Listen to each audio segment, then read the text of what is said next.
세상에 자식 앞세우는 것만큼 끔찍한 형벌이 또 있을까요? 저는 작년 가을 제 세상의 전부였던 아들 민수를 먼저 하늘로 보냈습니다. 제 나이 67, 남편은 제 나이 40에 먼저 세상을 등졌으니 그 후로 제 인생은 오직 민수 하나였습니다. 남들은 저더러 아들 하나 보고 사는 과부의 삶이 얼마나 고달프냐 물었지만 저는 단 한 번도 힘들다 생각한 적이 없었어요. 오히려 민수가 있었기에 제 삶은 매 순간이 충만했고 더없이 행복했습니다.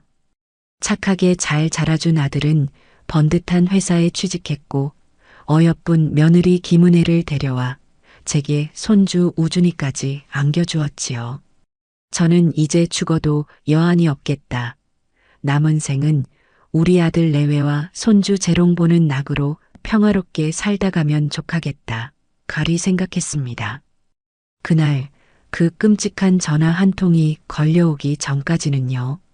그날은 유난히 하늘이 높고 푸른 가을날이었습니다.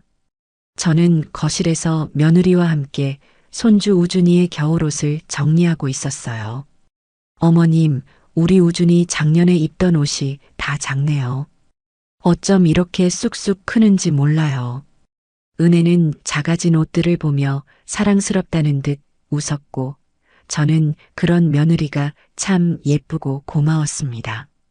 민수에게 저리 싹싹하고 살가운 아내이자 우준이에게는 더없이 다정한 엄마였으니까요. 그럼 클 때다. 이따 저녁에 민수 오면 다 같이 백화점이라도 다녀오너라.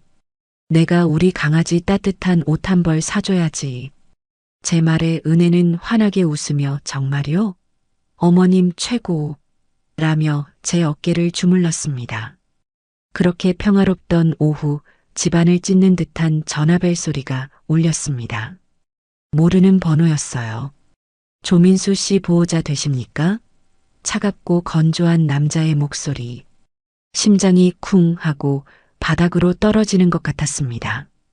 제 손에서 전화기가 미끄러지는 것을 은혜가 다급히 붙잡았습니다. 어머님, 왜 그러세요? 누구예요?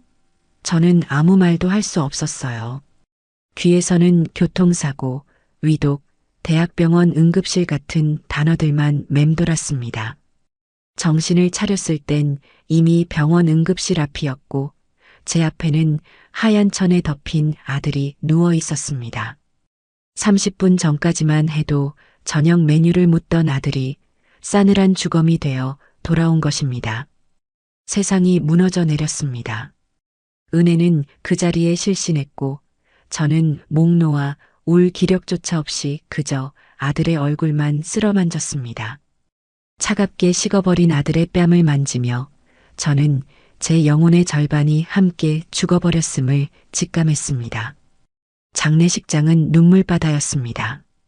제 주변의 모든 것이 뿌옇게 보이고 사람들의 위로도 귀에 들어오지 않았어요. 오직 민수의 영정 사진만이 선명하게 저를 바라보고 있었습니다. 활짝 웃고 있는 사진 속 아들은 금방이라도 엄마 하고 부르며 제게 달려올 것만 같았어요. 며느리 은혜는 상주 역할을 하면서도 연신 몸을 가누지 못하고 쓰러지기를 반복했습니다. 조문객들은 그런 은혜를 보며 아이고, 저 어린 것이 얼마나 상심이 클고 애틋하던 부부였는데 라며 혀를 찼습니다. 저 역시 그런 며느리가 안쓰러우면서도 한편으로는 의지할 곳 없이 혼자 남겨진 저보다 낫다는 못된 생각마저 들었습니다. 은혜 곁에는 사돈 어른이라도 있었지만 제 곁에는 이제 정말 아무도 없었으니까요. 그런데 그날 밤 이상한 광경을 목격하고 말았습니다. 밤늦도록 이어진 조문에 지쳐 잠시 휴게실에 눈을 붙이러 들어갔을 때였어요. 칸막이 너머에서 은혜의 목소리가 들려왔습니다. 낮 동안 내내 통곡하느라 쉰 목소리였지만 분명 은혜였어요. 아니, 그러니까 그건 걱정하지 말라니까. 알아서 다 처리할 거야. 슬픔에 잠긴 사람의 목소리가 아니었습니다. 무언가 다급하고 짜증이 섞인 목소리였지요. 저는 순간 제 귀를 의심했습니다.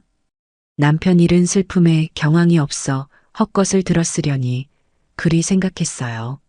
하지만 이어지는 말은 저를 그 자리에 얼어붙게 만들었습니다. 응, 일단은 그래. 일단은 그렇게 됐어. 자세한 이야기는 나중에 해. 사람들이 보고 있어. 끊어. 전화 상대가 누구인지는 모르겠지만 일단은 그렇게 됐다는 말이 왜 그렇게 마음에 걸렸을까요? 마치 오랫동안 기다려온 일이 마침내 해결되었다는 듯한 그런 뉘앙스로 들렸습니다. 저는 애써 고개를 저었습니다. 아들 잃은 충격에 제가 잠시 정신이 이상해진 것이라고 가엾은 며느리를 의심하는 못된 시어미가 되어서는 안 된다고 스스로를 다그쳤습니다. 하지만 한번 피어오른 의심의 싹은 쉬이 가라앉지 않았습니다. 그 후로 저는 무심결에 은혜의 행동을 살피게 되었습니다. 사람들 앞에서는 여전히 세상에서 가장 가련한 미망인이었지만 혼자 있을 때의 그녀는 어딘가 달랐습니다. 깊은 한숨을 내쉬다가도 문득 안도하는 듯한 표정을 짓기도 했고 멍하니 허공을 보다가 입꼬리가 희미하게 올라가는 것을 몇 번이나 목격했습니다. 슬픔의 종류는 사람마다 다르다고 하니 저것 또한 은혜가 남편을 잃은 슬픔을 감당하는 방식이려니 그렇게 억지로 이해하려 노력했습니다. 장례를 마치고 집으로 돌아온 후에도 집안은 깊은 침묵과 슬픔으로 가득했습니다. 민수가 없는 집은 텅 빈 껍데기 같았어요. 저는 민수의 방에 들어가 아들의 채취가 남은 옷들을 끌어안고 하염없이 눈물을 흘리는 것이 유일한 일과였습니다. 은혜는 그런 저를 위로하면서도 묘하게 아들의 흔적을 지우는데 급급해 보였습니다. 어머님, 이제 그만 민수 씨 보내주셔야죠. 이렇게 힘들어 하시면 하늘에 있는 민수 씨도 마음 편히 못 가요. 맞는 말이었지만 그 말에는 저를 위로하는 따뜻함보다는 무언가 재촉하는 듯한 조급함이 묻어 있었습니다. 그러던 어느 날 결정적으로 제 마음에 의심의 돌멩이를 던진 사건이 일어났습니다. 사돈, 그러니까 은혜의 어머니가 반찬거리를 싸들고 저희 집에 찾아왔어요.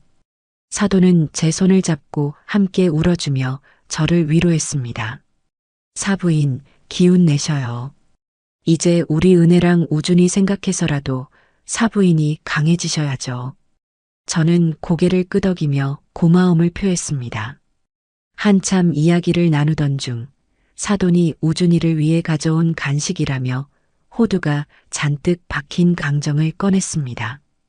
우리 강아지 할미가 우리 우준이 좋아하는 걸로 사왔지. 그 순간 저는 저도 모르게 소리를 질렀습니다. 사돈, 안 돼요. 그거 주시면 큰일 나요. 제 고함에 사돈과 은혜, 그리고 우준이까지 모두 깜짝 놀라 저를 쳐다봤습니다. 아니, 사부인. 왜 이리 놀라셔요? 사돈의 물음에 저는 가쁜 숨을 몰아쉬며 말했습니다. 우리 민수 아빠도 그랬고 민수도 견과류 알레르기가 아주 심했어요. 특히 호두는 입에 대기만 해도 숨을 못 쉴 정도였는데 혹시나 우준이도 그럴까봐 한 번도 먹여본 적이 없어요. 그것은 사실이었습니다. 제 남편과 아들은 유전적으로 특정 견과류에 심각한 알레르기 반응을 보였고 그래서 우리 집에서는 호두나 땅콩 같은 견과류는 아예 찾아볼 수도 없었습니다. 그런데 제 말을 들은 은혜의 반응이 이상했습니다. 어머님, 호들갑 떨지 마세요. 우준이 괜찮아요. 그러면서 사돈이 내민 호두강정을 아무렇지 않게 우준이의 입에 넣어주는 것이었습니다. 여보, 당신 지금 뭐 하는 거야? 저도 모르게 며느리의 팔을 붙잡았지만 은혜는 제 손을 뿌리치며 말했습니다. 어머님, 우준이는 민수 씨랑 달라요. 알레르기 같은 거 없어요. 예전에도 몇 번 먹여봤는데 아무렇지 않았어요. 그 말을 듣는 순간 제 머릿속이 하얘졌습니다. 예전에도 먹여봤다니? 남편이자 아이 아빠가 목숨이 위험할 정도의 알레르기를 가지고 있는데 그걸 뻔히 알면서 아이에게 몰래 그걸 먹여봤다는 말인가요? 상식적으로 이해할 수 없는 행동이었습니다. 하지만 더 저를 혼란스럽게 만든 것은 호두강정을 맛있게 오물거리는 우준이의 모습이었습니다. 아이는 정말 아무렇지도 않았어요. 얼굴이 붉어지거나 긁거나 숨막혀 하지도 않았습니다. 그 모습을 보는 사도는 거 봐요, 사부인. 우리 우준이는 아주 건강하다니까. 사부인이 너무 예민하신 거야. 라며 웃었습니다. 저는 그 자리에 못 박힌 듯 서서 천진난만하게 과자를 먹는 손주와 그런 손주를 보며 아무렇지 않게 웃는 며느리와 사돈을 번갈아 쳐다보았습니다. 제 아들과 남편을 쏙 빼닮은 구석이라고는 눈 씻고 찾아봐도 없는 아이. 그리고 그 아이에게 우리 집안의 치명적인 유전병과도 같은 알레르기가 전혀 나타나지 않는 이 기묘한 상황. 제 마음속에서 무언가 단단히 잘못되었다는 경고음이 시끄럽게 울리기 시작했습니다. 그날 저는 처음으로 제 손주가 낯설게 느껴졌습니다. 아들의 죽음 이후 제 세상에 또 한 번의 거대한 균열이 시작되고 있었습니다. 아들의 죽음이 남긴 슬픔이 채 가시기도 전에 제 마음속에는 의심이라는 또 다른 응어리가 자리 잡기 시작했습니다. 하지만 저는 섣불리 그 의심을 입 밖으로 내지 않았어요. 아들을 잃은 충격으로 제가 잠시 이성을 잃은 것일 수도 있고 무엇보다 이제 세상에 단 하나 남은 핏줄일지도 모르는 손주와 며느리를 지켜야 한다는 생각이 더 컸기 때문입니다. 저는 아무것도 모르는 척 평소처럼 며느리를 대하고 손주를 돌보며 조용히 시간을 보냈습니다. 하지만 제 눈은 이전보다 더 날카롭게 며느리의 일거수일투족을 좇고 있었지요. 시간이 흘러 민수의 49제가 다가왔습니다. 절에서는 49일 동안 망자가 좋은 곳으로 가기를 빌어주는 것이 중요하다고 했어요. 저는 매일같이 절에 나가 아들의 명복을 빌었고 49제는 그래도 친척들을 모시고 제대로 치러주고 싶었습니다. 그 준비를 하던 어느 날 저녁이었어요. 거실에서 49제에 올릴 음식이며 초대할 친척들 명단을 정리하고 있는데 은혜가 조심스럽게 제 옆으로 다가와 앉았습니다. 어머님, 드릴 말씀이 있어요. 평소보다 더 가라앉은 목소리에 저는 고개를 들어 며느리를 바라보았습니다. 어머님, 이제 민수 씨도 없고 앞으로 저랑 우준이는 어떻게 살아야 할지 너무 막막해요. 은혜는 금세 눈시울을 붉히며 손수건으로 눈가를 찍어냈습니다. 저는 가슴이 철렁 내려앉았어요. 그래, 저 어린 것이 얼마나 앞날이 캄캄할까. 제 슬픔만 생각했지 한순간에 가장을 잃고 어린 아들과 덩그러니 남겨진 며느리의 처지를 헤아리지 못했다는 미안함이 밀려왔습니다. 아가, 그런 걱정은 하지 마라.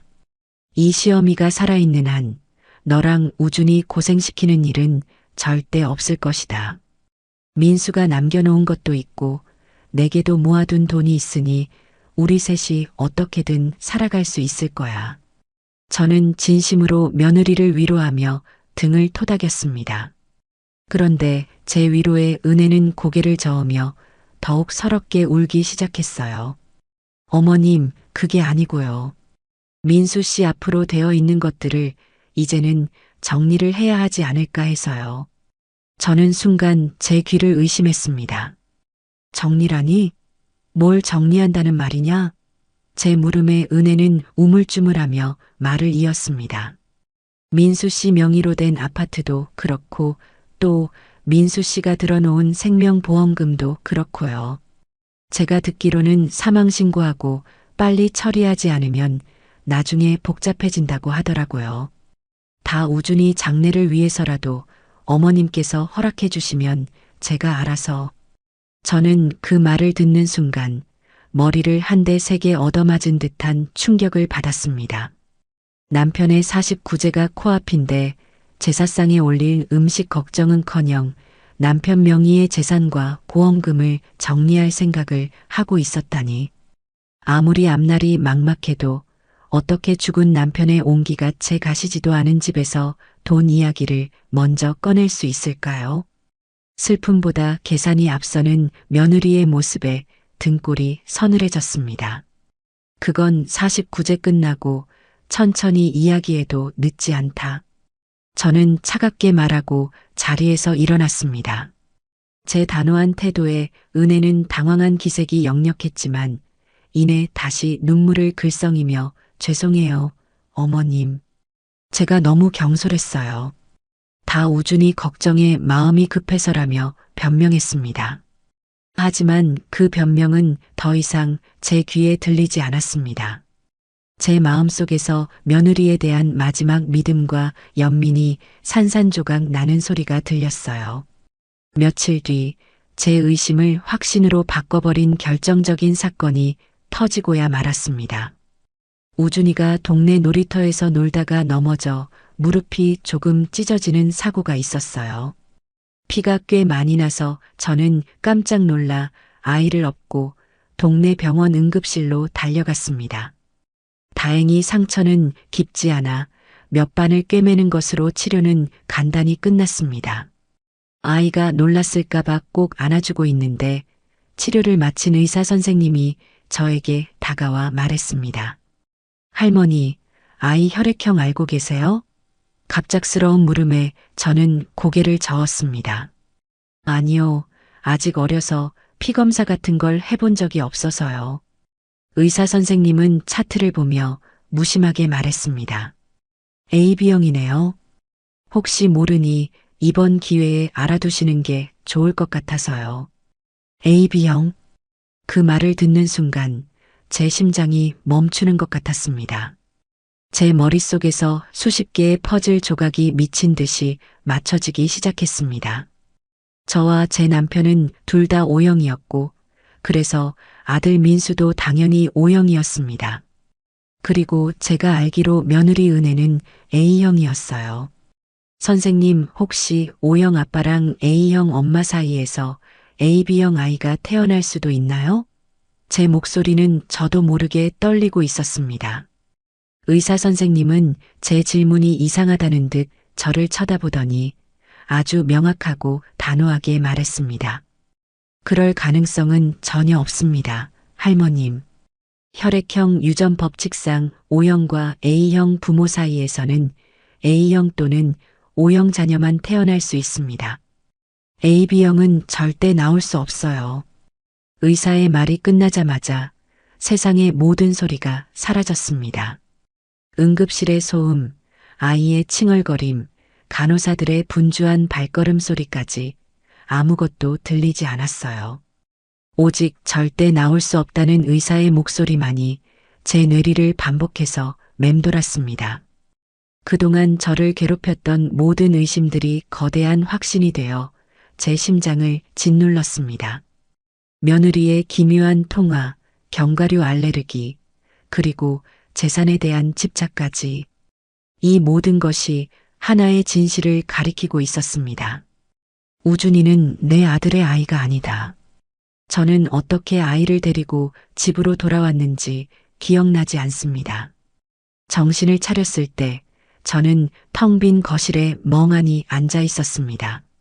무릎에 반창고를 붙인 우준이는 아무것도 모른 채 제 옆에서 장난감을 가지고 놀고 있었어요. 저는 그 아이의 얼굴을 차마 마주 볼 수가 없었습니다. 분노와 배신감, 그리고 아들에 대한 미안함이 뒤섞여 속에서 뜨거운 불덩이가 치밀어 올랐습니다. 내 아들 민수는 평생을 속고 살았던 것입니다. 자기 자식이 아닌 아이를 위해 밤낮으로 일하고 모든 사랑을 쏟아부었던 것입니다. 그 사실을 알았다면 내 아들이 얼마나 고통스러워했을까. 어쩌면 아들의 사고가 정말 단순한 사고가 아니었을지도 모른다는 끔찍한 생각까지 들었습니다. 그날 밤 저는 한숨도 자지 못했습니다. 수많은 생각들이 머릿속을 오갔고 저는 마침내 결심을 굳혔습니다. 이대로 묻어둘 수는 없는 일입니다. 죽은 아들의 억울함을 풀어주고 제 아들의 인생을 송두리째 짓밟은 죗값을 반드시 치르게 해야 합니다. 하지만 감정적으로 맞서 싸울 수는 없었어요. 저들에게는 아이는 엄마 편이라는 강력한 무기가 있으니 제가 섣불리 진실을 터뜨렸다가는 아들 잃은 충격에 정신 나간 노망난 시어머니로 몰릴 것이 뻔했습니다. 저에게는 누구도 반박할 수 없는 가장 확실하고 과학적인 증거가 필요했습니다. 다음 날 아침 저는 아무 일 없었다는 듯이 은혜를 대했습니다. 아가, 어제 우준이 때문에 놀랐지? 이제 괜찮다고 하니 다행이다. 제 태연한 모습에 은혜는 안심하는 듯 네, 어머님. 걱정해 주셔서 감사해요. 라며 미소를 지었습니다. 저는 그 미소 뒤에 숨겨진 추악한 비밀을 생각하며 속으로 칼을 갈았습니다. 그날 오후 저는 우준이가 유치원에 간 사이 욕실에 들어갔습니다. 그리고 우준이가 사용하는 칫솔을 조용히 비닐봉지에 담았습니다. 그리고는 아들 민수의 방으로 들어가 아들이 쓰던 빗에 엉켜있는 머리카락 몇 돌을 조심스럽게 떼어내 또 다른 비닐봉지에 넣었습니다. 2개의 비닐봉지를 품에 안은 제 손은 부들부들 떨리고 있었지만 제 눈빛은 그 어느 때보다 차갑고 단단하게 빛나고 있었습니다. 이제 시작이었습니다. 진실을 밝히고 내 아들의 이름으로 저들을 심판하기 위한 저의 외롭고 처절한 싸움이 말입니다. 유전자 검사 기관을 찾는 것은 어렵지 않았습니다. 요즘 세상이 얼마나 좋아졌는지 인터넷으로 몇 번 검색하니 집에서 가까운 곳에 신뢰할 만한 사설 유전자 검사 센터가 있다는 것을 알 수 있었어요. 저는 며느리에게는 잠시 동창 모임에 다녀온다고 둘러대고 떨리는 마음으로 집을 나섰습니다. 가슴에 품은 2개의 비닐봉지가 마치 천근의 무게처럼 느껴졌습니다. 검사센터는 생각보다 평범한 사무실 같았어요. 상담원은 제 사연을 묻지 않고 그저 절차에 대해서만 사무적으로 설명했습니다. 머리카락과 칫솔을 건네며 저는 마지막으로 물었습니다. 결과는 확실한가요? 상담원은 제 눈을 똑바로 보며 말했습니다. 어머님, 저희는 과학을 다룰 뿐입니다. 결과는 99.99% 정확합니다. 거짓말을 하지 않아요. 결과가 나오기까지 일주일이라는 시간이 걸린다고 했습니다. 그 일주일은 제 인생에서 가장 길고 고통스러운 시간이었습니다. 하루에도 수십 번씩 천국과 지옥을 오갔어요. 어쩌면 내가 틀렸을지도 모른다. 혈액형이 드물게 돌연변이로 나올 수도 있다는 희망을 품었다가도 이내 며느리의 의심스러운 행동들이 떠오르며 절망에 빠지기를 반복했습니다. 차라리 모든 것이 제 오해였기를, 그래서 제가 아들을 잃은 슬픔에 미쳐 며느리를 의심한 못된 시어머니가 되는 편이 낫겠다고 생각했습니다. 하지만 제 마음 깊은 곳에서는 이미 결과를 알고 있었는지도 모릅니다. 일주일 뒤 약속된 날짜에 검사센터에서 전화가 왔습니다. 결과가 나왔으니 찾아가라는 연락이었어요. 저는 그 전화를 받고 온몸의 피가 차갑게 식는 것을 느꼈습니다. 심호흡을 하고 다시 그곳을 찾았을 때 제 손에는 얇은 서류 봉투 하나가 들려 있었습니다. 차마 그 자리에서 열어볼 용기가 나지 않아 저는 봉투를 품에 꼭 안고 공원 벤치에 앉았습니다. 앙상한 나뭇가지 위로 차가운 겨울바람이 스쳐 지나갔습니다. 저는 떨리는 손으로 봉투를 열고 그 안에 담긴 결과지를 꺼내 들었습니다. 수많은 전문 용어들 사이로 제 눈에 들어온 단 두 글자. 불일치. 그리고 그 아래에는 친자관계 확률 0%라는 선명한 숫자가 찍혀 있었습니다. 순간 세상이 멈췄습니다. 눈물이 쏟아질 것이라 생각했는데 이상하게 눈물 한 방울 나오지 않았습니다. 대신 심장 깊은 곳에서부터 뜨거운 분노가 용암처럼 끓어올랐습니다. 내 아들, 내 불쌍한 아들. 평생을 기만당하고 자식인 줄 알았던 아이를 위해 제 모든 것을 바쳤던 내 아들. 그 억울함과 원통함을 생각하니 피가 거꾸로 솟는 것 같았습니다. 저는 당장이라도 며느리에게 달려가 이 결과지를 얼굴에 던지고 머리채를 잡고 싶었습니다. 하지만 저는 가까스로 이성을 붙잡았습니다. 지금 감정적으로 폭발하는 것은 저들에게 빠져나갈 빌미를 주는 것과 다름없습니다. 이 증거는 가장 결정적인 순간에 가장 아프고 치명적인 방식으로 사용해야 합니다. 저는 결과지를 곱게 접어 가방 깊숙이 넣었습니다. 그리고 아무 일 없었다는 듯 차가운 표정으로 집을 향해 걸었습니다. 제 마음속에서는 이미 복수를 위한 계획이 차근차근 세워지고 있었습니다. 집에 돌아오니 며느리와 사돈이 거실에서 웃음꽃을 피우고 있었습니다. 제가 들어서는 것을 보더니 두 사람은 마치 약속이라도 한 듯 입을 꾹 다물었습니다. 식탁 위에는 백화점 쇼핑백이 여러 개 놓여 있었습니다. 어디 다녀오는 길이냐? 제 물음에 은혜는 능청스럽게 대답했습니다. 아, 엄마랑 우준이 옷 좀 사러 다녀왔어요. 어머님 것도 사왔는데 마음에 드실지 모르겠네요. 하지만 두 사람의 표정에서는 저를 위한 쇼핑을 한 사람들의 즐거움이 보이지 않았어요. 무언가 그들만의 비밀스러운 기쁨을 나누다 들킨 사람들의 어색함만이 감돌았습니다.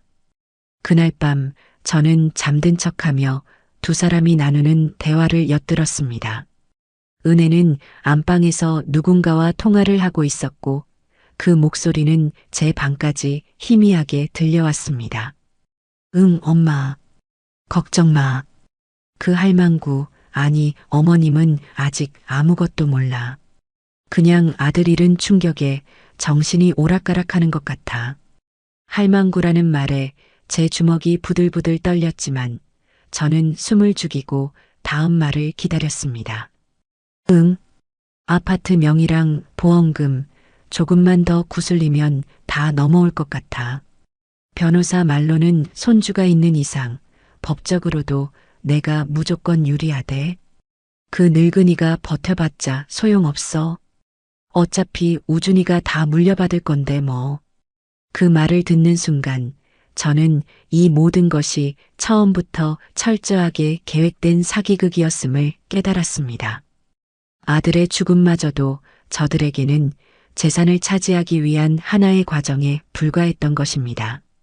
다음 날부터 저의 반격이 시작되었습니다.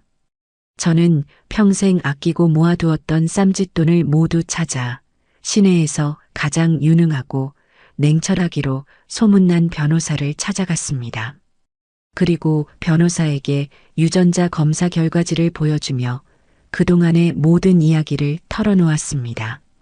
제 이야기를 듣는 내내 굳은 표정을 유지하던 변호사는 마지막에 짧게 말했습니다. 어머님, 힘든 싸움이 되겠지만 이길 수 있습니다. 아니, 반드시 이겨야만 하는 싸움입니다. 저는 변호사에게 상속 무효 소송과 친생자 관계 부존재 확인 소송에 필요한 모든 권한을 위임했습니다. 그리고 한 가지를 더 부탁했습니다. 그 아이의 친부가 누구인지도 알아봐 주십시오. 그놈에게도 반드시 책임을 물어야겠습니다. 변호사는 고개를 끄덕이며 믿을 만한 사람을 붙여 며느리의 과거를 알아보겠다고 약속했습니다. 법적인 준비를 마친 저는 이제 마지막 무대를 준비하기 시작했습니다. 그 무대는 바로 아들의 49제였습니다. 저는 며느리와 사돈에게 민수 마지막 가는 길인데 초라하게 보낼 수는 없지. 친척들 다 부르고 음식도 가장 좋은 것으로 준비하자꾸나. 라며 평소보다 더 많은 돈을 쥐어주었습니다. 제 속도 모르는 두 사람은 드디어 늙은이가 재산을 풀기 시작했다고 생각했는지 신이 나서 제사 준비에 나섰습니다. 저는 그런 그들의 뒷모습을 보며 차갑게 속삭였습니다. 그래, 실컷 웃어더라. 너희들이 웃을 수 있는 날도 오늘이 마지막일 테니. 내 아들의 49제는 너희들의 추악한 가면을 벗기는 심판의 날이 될 것이다. 폭풍전야의 고요함 속에서 저는 아들의 영정사진을 바라보며 조용히 칼날을 갈고 있었습니다. 드디어 아들 민수의 49제 날이 밝았습니다. 하늘도 제 아들의 마지막 길이 슬펐는지 아침부터 차가운 겨울비가 추적추적 내렸습니다. 집안에는 친척들이 하나둘 모여들기 시작했고 제사상에는 정성껏 준비한 음식들이 가득 차려졌습니다. 은혜는 검은 소복을 입고 머리에는 하얀 핀을 꽂은 채 금방이라도 눈물이 쏟아질 듯한 얼굴로 친척들을 맞이했습니다. 그 가증스러운 연기를 보고 있자니 속에서 천불이 났지만 저는 묵묵히 제 감정을 억눌렀습니다. 오늘 이 무대의 주인공은 제가 아니었으니까요. 제사 시간이 되자 모두가 아들의 영정 앞에 모여 절을 올렸습니다. 저 역시 아들의 사진 앞에 무릎을 꿇고 앉아 마지막 인사를 건넸습니다. 민수야, 엄마 왔다. 오늘 너를 괴롭혔던 모든 것들을 엄마가 다 정리하마. 그러니 부디 좋은 곳으로 가거라. 마음속으로 아들에게 작별을 고하고 자리에서 일어섰을 때 제 눈에는 슬픔 대신 차가운 결의가 가득 차 있었습니다. 제사를 마치고 친척들이 모두 거실에 둘러앉아 음식을 나누며 아들을 추억하는 시간을 가졌습니다. 분위기가 무르익었을 때쯤 은혜가 기다렸다는 듯이 눈물을 훔치며 입을 열었습니다. 바쁘신데 이렇게 저희 민수 씨 마지막 가는 길을 함께 해주셔서 정말 감사합니다, 어르신들. 이제 민수 씨는 없지만 저에게는 민수 씨의 분신인 우리 우준이가 있습니다. 앞으로는 우리 우준이 보면서 민수 씨 목까지 꿋꿋하게 살아보겠습니다. 며느리의 처연한 연기에 마음 약한 고모님은 아이고, 은혜야. 고생이 많다. 우리가 힘닿는 데까지 도와주마. 라며 등을 토닥였습니다. 사돈 역시 딸의 연기에 힘을 보태며 우리 사위, 하늘에서도 우리 은혜랑 손주 걱정에 눈을 못 감을 겁니다. 저희가 잘 보살펴야죠. 라며 눈시울을 붉혔습니다. 모든 것이 그들이 짜놓은 각본대로 완벽하게 흘러가고 있었습니다. 바로 그때 제가 자리에서 일어났습니다. 모두 잠시만 제 이야기를 들어주십시오. 재나지막하지만 단호한 목소리에 거실의 모든 소음이 멎었습니다. 친척들의 시선이 모두 제게로 쏠렸습니다. 은혜와 사돈은 예상치 못한 제 행동에 당황한 듯 불안한 눈빛으로 저를 쳐다보았습니다. 저는 가방에서 조용히 서류 봉투 하나를 꺼내 들었습니다. 그리고는 거실 중앙 탁자 위로 마치 패를 던지듯 그 서류를 미끄러뜨렸습니다. 그게 뭡니까, 어머님? 은혜의 목소리가 미세하게 떨리고 있었습니다. 내년이 직접 한번 읽어보거라.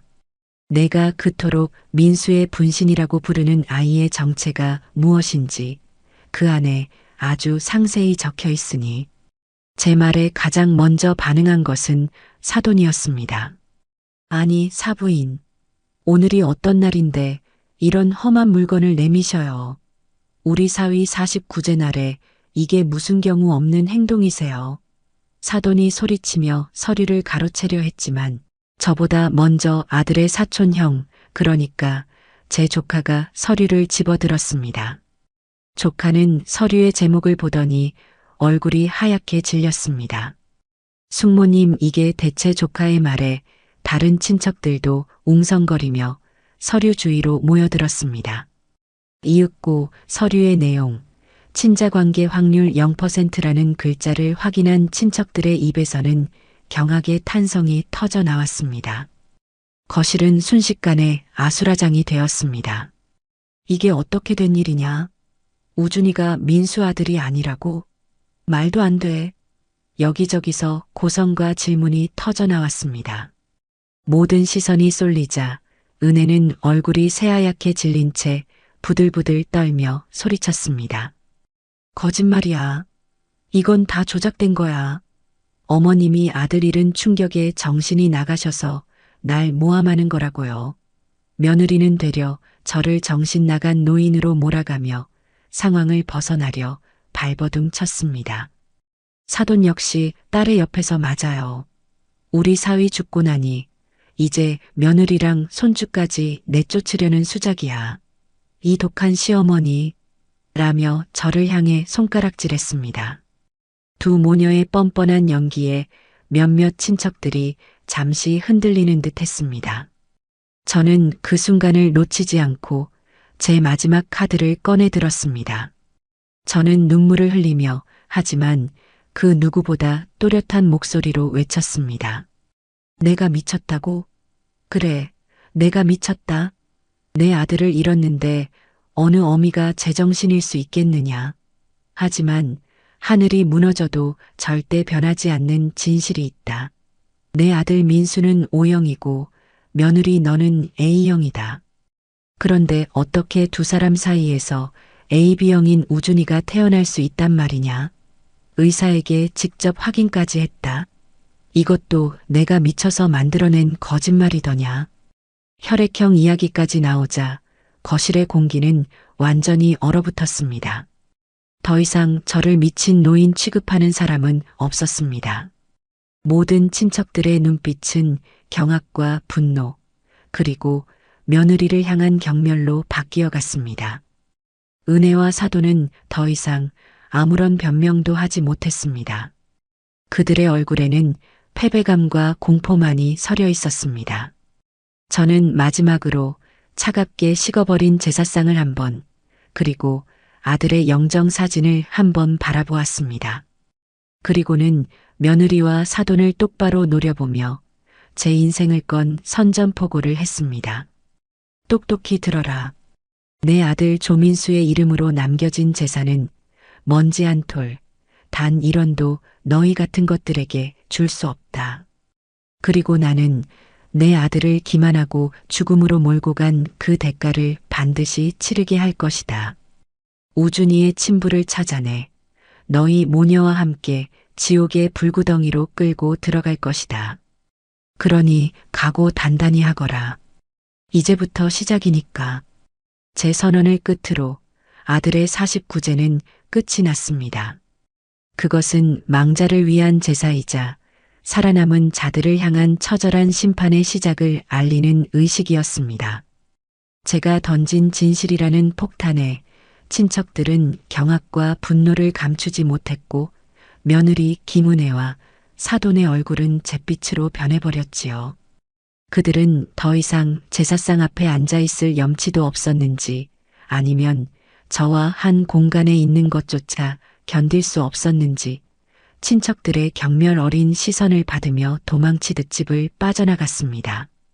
쾅 하고 닫히는 현관문 소리가 마치 제 복수의 시작을 알리는 총성처럼 귓가에 울렸습니다. 그들이 사라진 거실에는 무거운 침묵만이 흘렀어요. 친척들은 아무 말 없이 제 눈치만 살폈고 몇몇은 오죽하면 저랬을까 하며 저를 동정하는 듯한 말을 주고받았습니다. 하지만 저는 그 누구의 위로도 원치 않았습니다.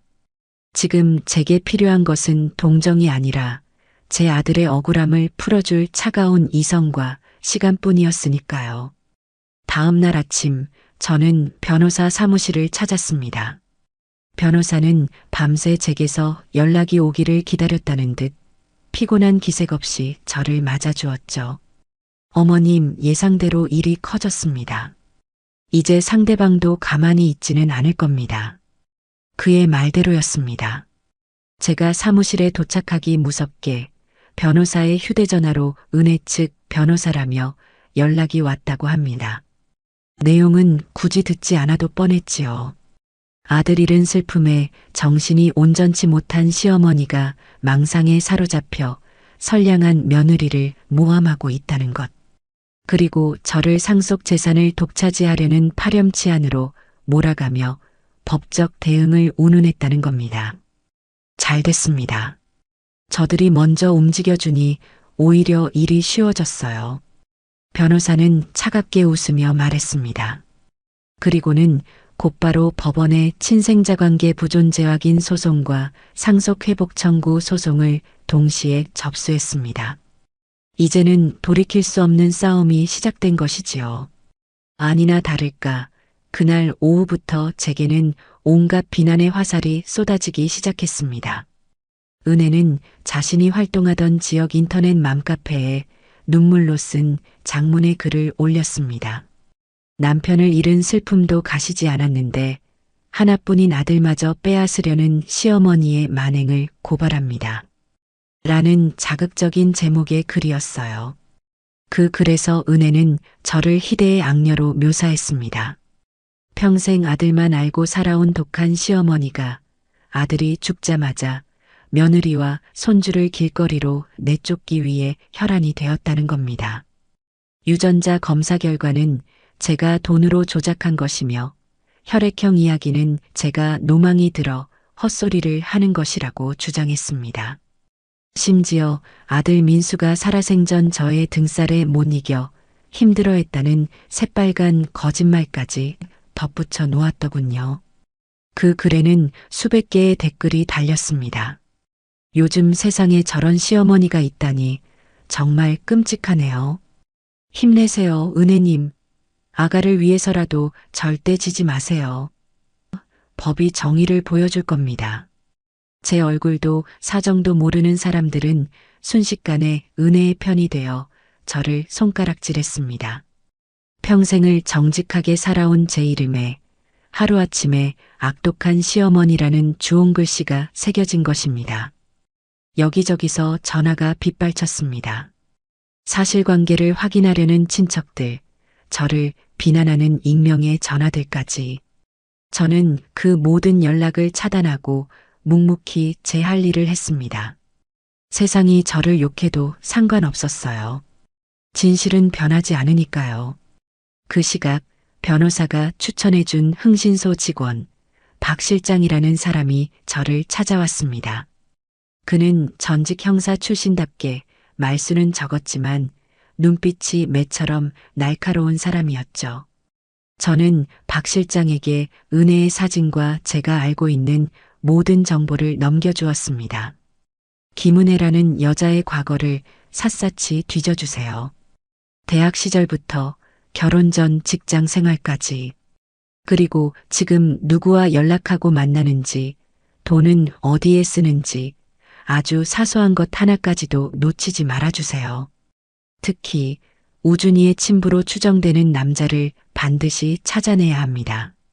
제 단호한 의뢰에 박 실장은 말없이 고개를 끄덕이고는 어둠 속으로 사라졌습니다. 이제 보이지 않는 전쟁이 시작된 것입니다. 며칠 동안 저는 집 밖으로 나가지 않았습니다. 은혜가 퍼뜨린 소문 때문에 동네 사람들 보기에도 낯이 뜨거웠고 무엇보다 앞으로의 싸움을 위해 냉정하게 생각을 정리할 시간이 필요했습니다. 그러던 어느 날 저녁 박 실장에게서 첫 번째 보고서가 도착했습니다. 보고서는 꽤 두꺼웠고 그 안에는 제가 몰랐던 며느리의 과거가 빽빽하게 적혀 있었습니다. 박 실장은 은혜의 대학 동창 몇몇을 만나 그녀에 대한 평판을 수집했는데 하나같이 입을 모아 그녀를 야망이 크고 남자를 이용할 줄 아는 영악한 애라고 평가했습니다. 특히 은혜는 대학 시절부터 유독 부유한 집안의 남자들에게 의도적으로 접근했고 그들의 환심을 사기 위해 온갖 연기를 다했다는 증언이 있었습니다. 더욱 충격적인 것은 은혜가 민수를 만나기 직전까지 막대한 카드빚에 시달리고 있었다는 사실이었습니다. 명품과 해외여행을 좋아해 수입보다 씀씀이가 훨씬 컸던 탓이었죠. 그런데 민수와 결혼한 직후 그 많던 빚이 마법처럼 전부 사라졌다는 겁니다. 제 아들이 벌어다 준 돈으로 자신의 빚을 청산하고 호화로운 생활을 시작했던 것이지요. 그리고 보고서의 마지막 장에는 제가 그토록 기다렸던 단서가 적혀 있었습니다. 박 실장이 은혜의 예전 직장 동료를 통해 알아낸 정보였어요. 은혜가 결혼 전 다니던 회사에서 직속 상사였던 한 남자와 유독 각별한 사이였으며 두 사람의 관계를 의심하는 소문이 파다했다는 것이었습니다. 그리고 그 남자는 현재 건실한 중소기업의 대표로 재직 중이었습니다. 드디어 어둠 속에 가려져 있던 실체가 희미하게 그 모습을 드러내기 시작했습니다. 박 실장의 첫 번째 보고서는 제 복수의 방향을 명확하게 알려주는 등대와 같았습니다. 저는 더 이상 은혜라는 여자 개인에게 분노를 쏟아낼 필요가 없었어요. 그녀 뒤에 숨어 이 모든 비극을 가능하게 했을지도 모르는 그 남자, 우준이의 친부로 추정되는 그놈을 세상 밖으로 끌어내야만 했습니다. 저는 박 실장에게 즉시 그 남자의 신상을 상세히 파악해달라고 추가로 의뢰했습니다. 며칠도 채 지나지 않아 박 실장에게서 두 번째 보고서가 도착했습니다. 그 남자의 이름은 이재혁, 나이는 45. 번듯한 중소기업의 대표이사였고 아름다운 아내와 아들, 딸을 둔 누가 봐도 성공한 가장의 모습을 하고 있었습니다. 보고서에 첨부된 이재혁의 사진을 보는 순간 저는 숨을 멈췄습니다. 성공한 사업가다운 여유로운 미소와 반듯한 이목구비. 하지만 그 얼굴 어딘가에서 저는 제 손주 우준이의 모습을 발견하고 말았습니다. 웃을 때 살짝 휘어지는 눈매와 오똑한 콧날이 섬뜩할 정도로 닮아 있었습니다. 그동안 우준이의 얼굴에서 제 아들의 흔적을 찾으려 애썼던 제 자신이 한심하고 불쌍하게 느껴졌습니다. 저는 이재혁의 사진을 가만히 들여다보며 제 아들 민수가 느꼈을 처절한 배신감을 가늠해 보았습니다. 제 아들은 아마도 아내의 외도 상대가 이렇게 번듯하고 잘난 남자라는 사실에 더욱더 깊은 절망감을 느꼈을지도 모릅니다. 분노가 치밀어 올랐지만 저는 이전보다 훨씬 더 냉정해졌습니다. 이제는 감정에 휘둘릴 때가 아니었어요. 이재혁은 은혜와는 격이 다른 상대였습니다.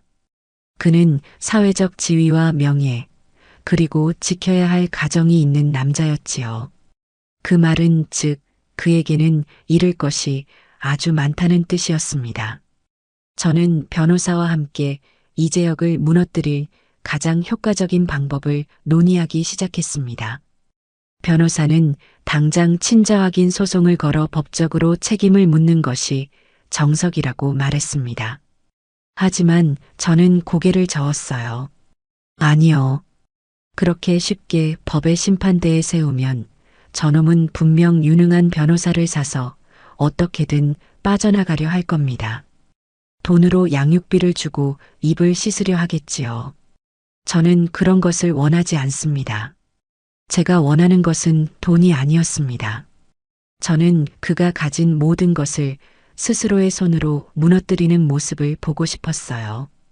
그의 완벽한 가정, 그의 빛나는 사회적 성공, 그의 위선적인 명예까지, 그가 평생을 공들여 쌓아 올린 성을 제가 아닌 그 자신의 공포심이 무너뜨리게 만들어야 했습니다. 저는 변호사에게 제 계획을 말했습니다. 저는 그를 직접 만나지 않을 겁니다. 그저 제가 모든 것을 알고 있다는 사실을 조용히 그리고 아주 확실하게 알려줄 겁니다. 뱀이 먹이를 한 번에 삼키지 않고 서서히 조여오듯 그렇게 그의 숨통을 조일 겁니다. 며칠 뒤 저는 제 계획을 실행에 옮겼습니다. 박 실장을 통해 이재혁의 일과를 상세히 파악한 저는 그가 퇴근하는 시간에 맞춰 그의 회사 로비가 훤히 보이는 맞은편 카페 창가에 자리를 잡고 앉았습니다.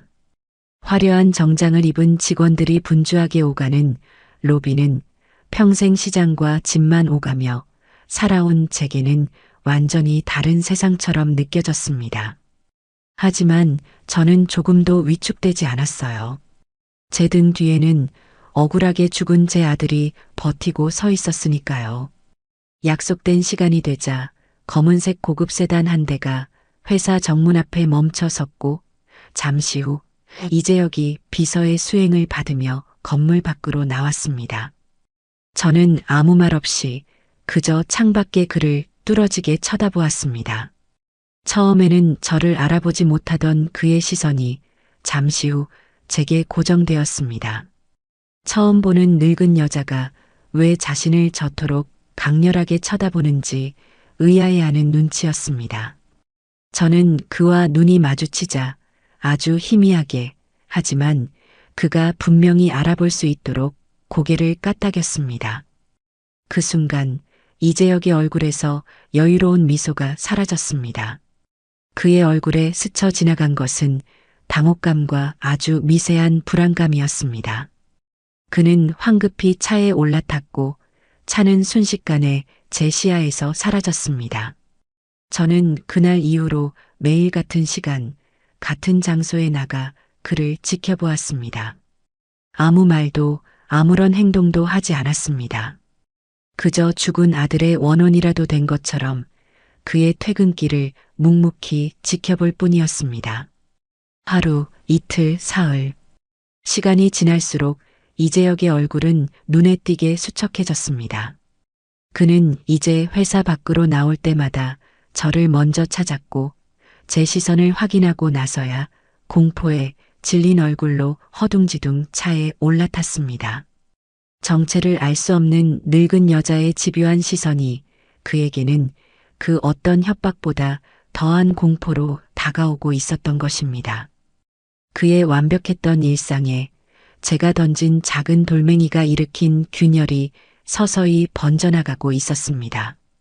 그렇게 일주일쯤 지났을까요?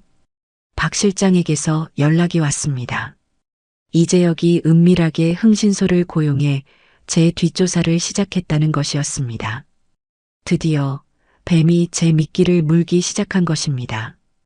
이재혁이 제 뒷조사를 시작했다는 것은 그가 제 존재를 더 이상 무시할 수 없는 위협으로 인지했다는 증거였습니다. 그는 분명 제 정체를 알아내고 은혜와 저를 연결시킨 뒤 이 모든 상황을 파악하려 할 것이었어요. 저는 그가 진실에 다가올수록 스스로 파멸의 구렁텅이로 걸어 들어오게 될 것이라 확신했습니다. 저는 박 실장에게 제 신상이 노출되도록 몇 가지 거짓 정보를 흘려두었고 이재혁이 고용한 흥신소가 그 정보를 물어가도록 유도했습니다. 이제 무대 뒤에서 조용히 상황을 지켜보며 다음 수를 준비할 시간이었습니다. 그렇게 숨막히는 심리전이 계속되던 어느 날 저는 잠시 모든 것을 잊고 아들 민수의 유품을 정리하기로 마음먹었습니다. 49제 이후 은혜가 살던 집에서 민수의 물건들을 모두 제 집으로 가져왔지만 차마 상자를 열어볼 용기가 나지 않아 방 한쪽에 그대로 쌓아두고만 있었어요. 하지만 더 이상 피할 수만은 없었습니다. 제 아들의 마지막 흔적을 이제는 제 손으로 정리해 주어야만 했습니다. 상자를 여는 순간 익숙한 아들의 채취가 코끝을 스쳤습니다. 저는 터져나오려는 울음을 간신히 삼키며 아들의 옷가지와 책들을 하나씩 정리하기 시작했습니다. 아들의 손때가 묻은 낡은 앨범, 대학 시절 친구들과 찍은 빛바랜 사진들, 첫 월급을 타서 제게 선물했던 낡은 스웨터까지 아들의 인생이 담긴 물건들을 하나씩 마주할 때마다 행복했던 기억들이 심장을 도려내는 듯한 아픔으로 되살아났습니다. 그렇게 한참을 울며 웃으며 유품을 정리하던 그때였습니다. 아들이 대학 시절부터 쓰던 낡은 책상 서랍 가장 깊숙한 곳에서 딱딱한 만년필 케이스 하나를 발견했습니다. 아들이 대학을 졸업할 때 제가 큰맘 먹고 사주었던 선물이었습니다. 그런데 케이스가 이상하게 묵직하게 느껴졌어요. 호기심에 케이스를 열어보았지만 안에는 낡은 만년필 한 자루만 덩그러니 들어 있었습니다. 무언가 이상하다고 생각하며 케이스 내부를 손으로 더듬어 보던 순간 바닥에 벨벳 천이 살짝 들뜨는 것이 느껴졌습니다. 조심스럽게 천을 걷어내자 그 아래에 얇게 접힌 편지 한 통이 숨겨져 있었습니다. 제 아들 민수의 익숙한 글씨체였습니다.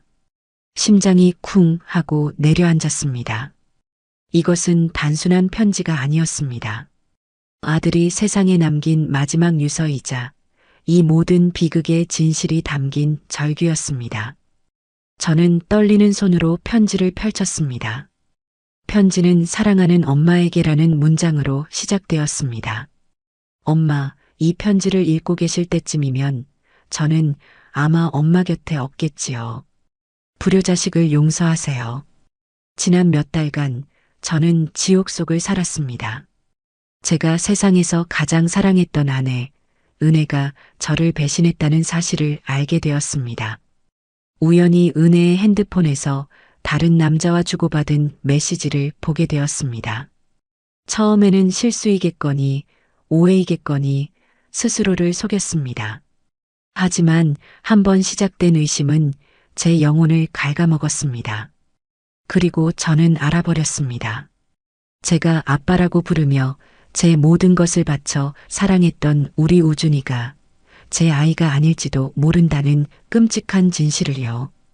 편지를 읽는 제 눈에서 뜨거운 눈물이 쉴 새 없이 흘러내렸습니다.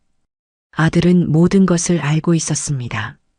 저보다 훨씬 더 먼저 그 끔찍한 진실을 마주하고 홀로 고통받고 있었던 것입니다.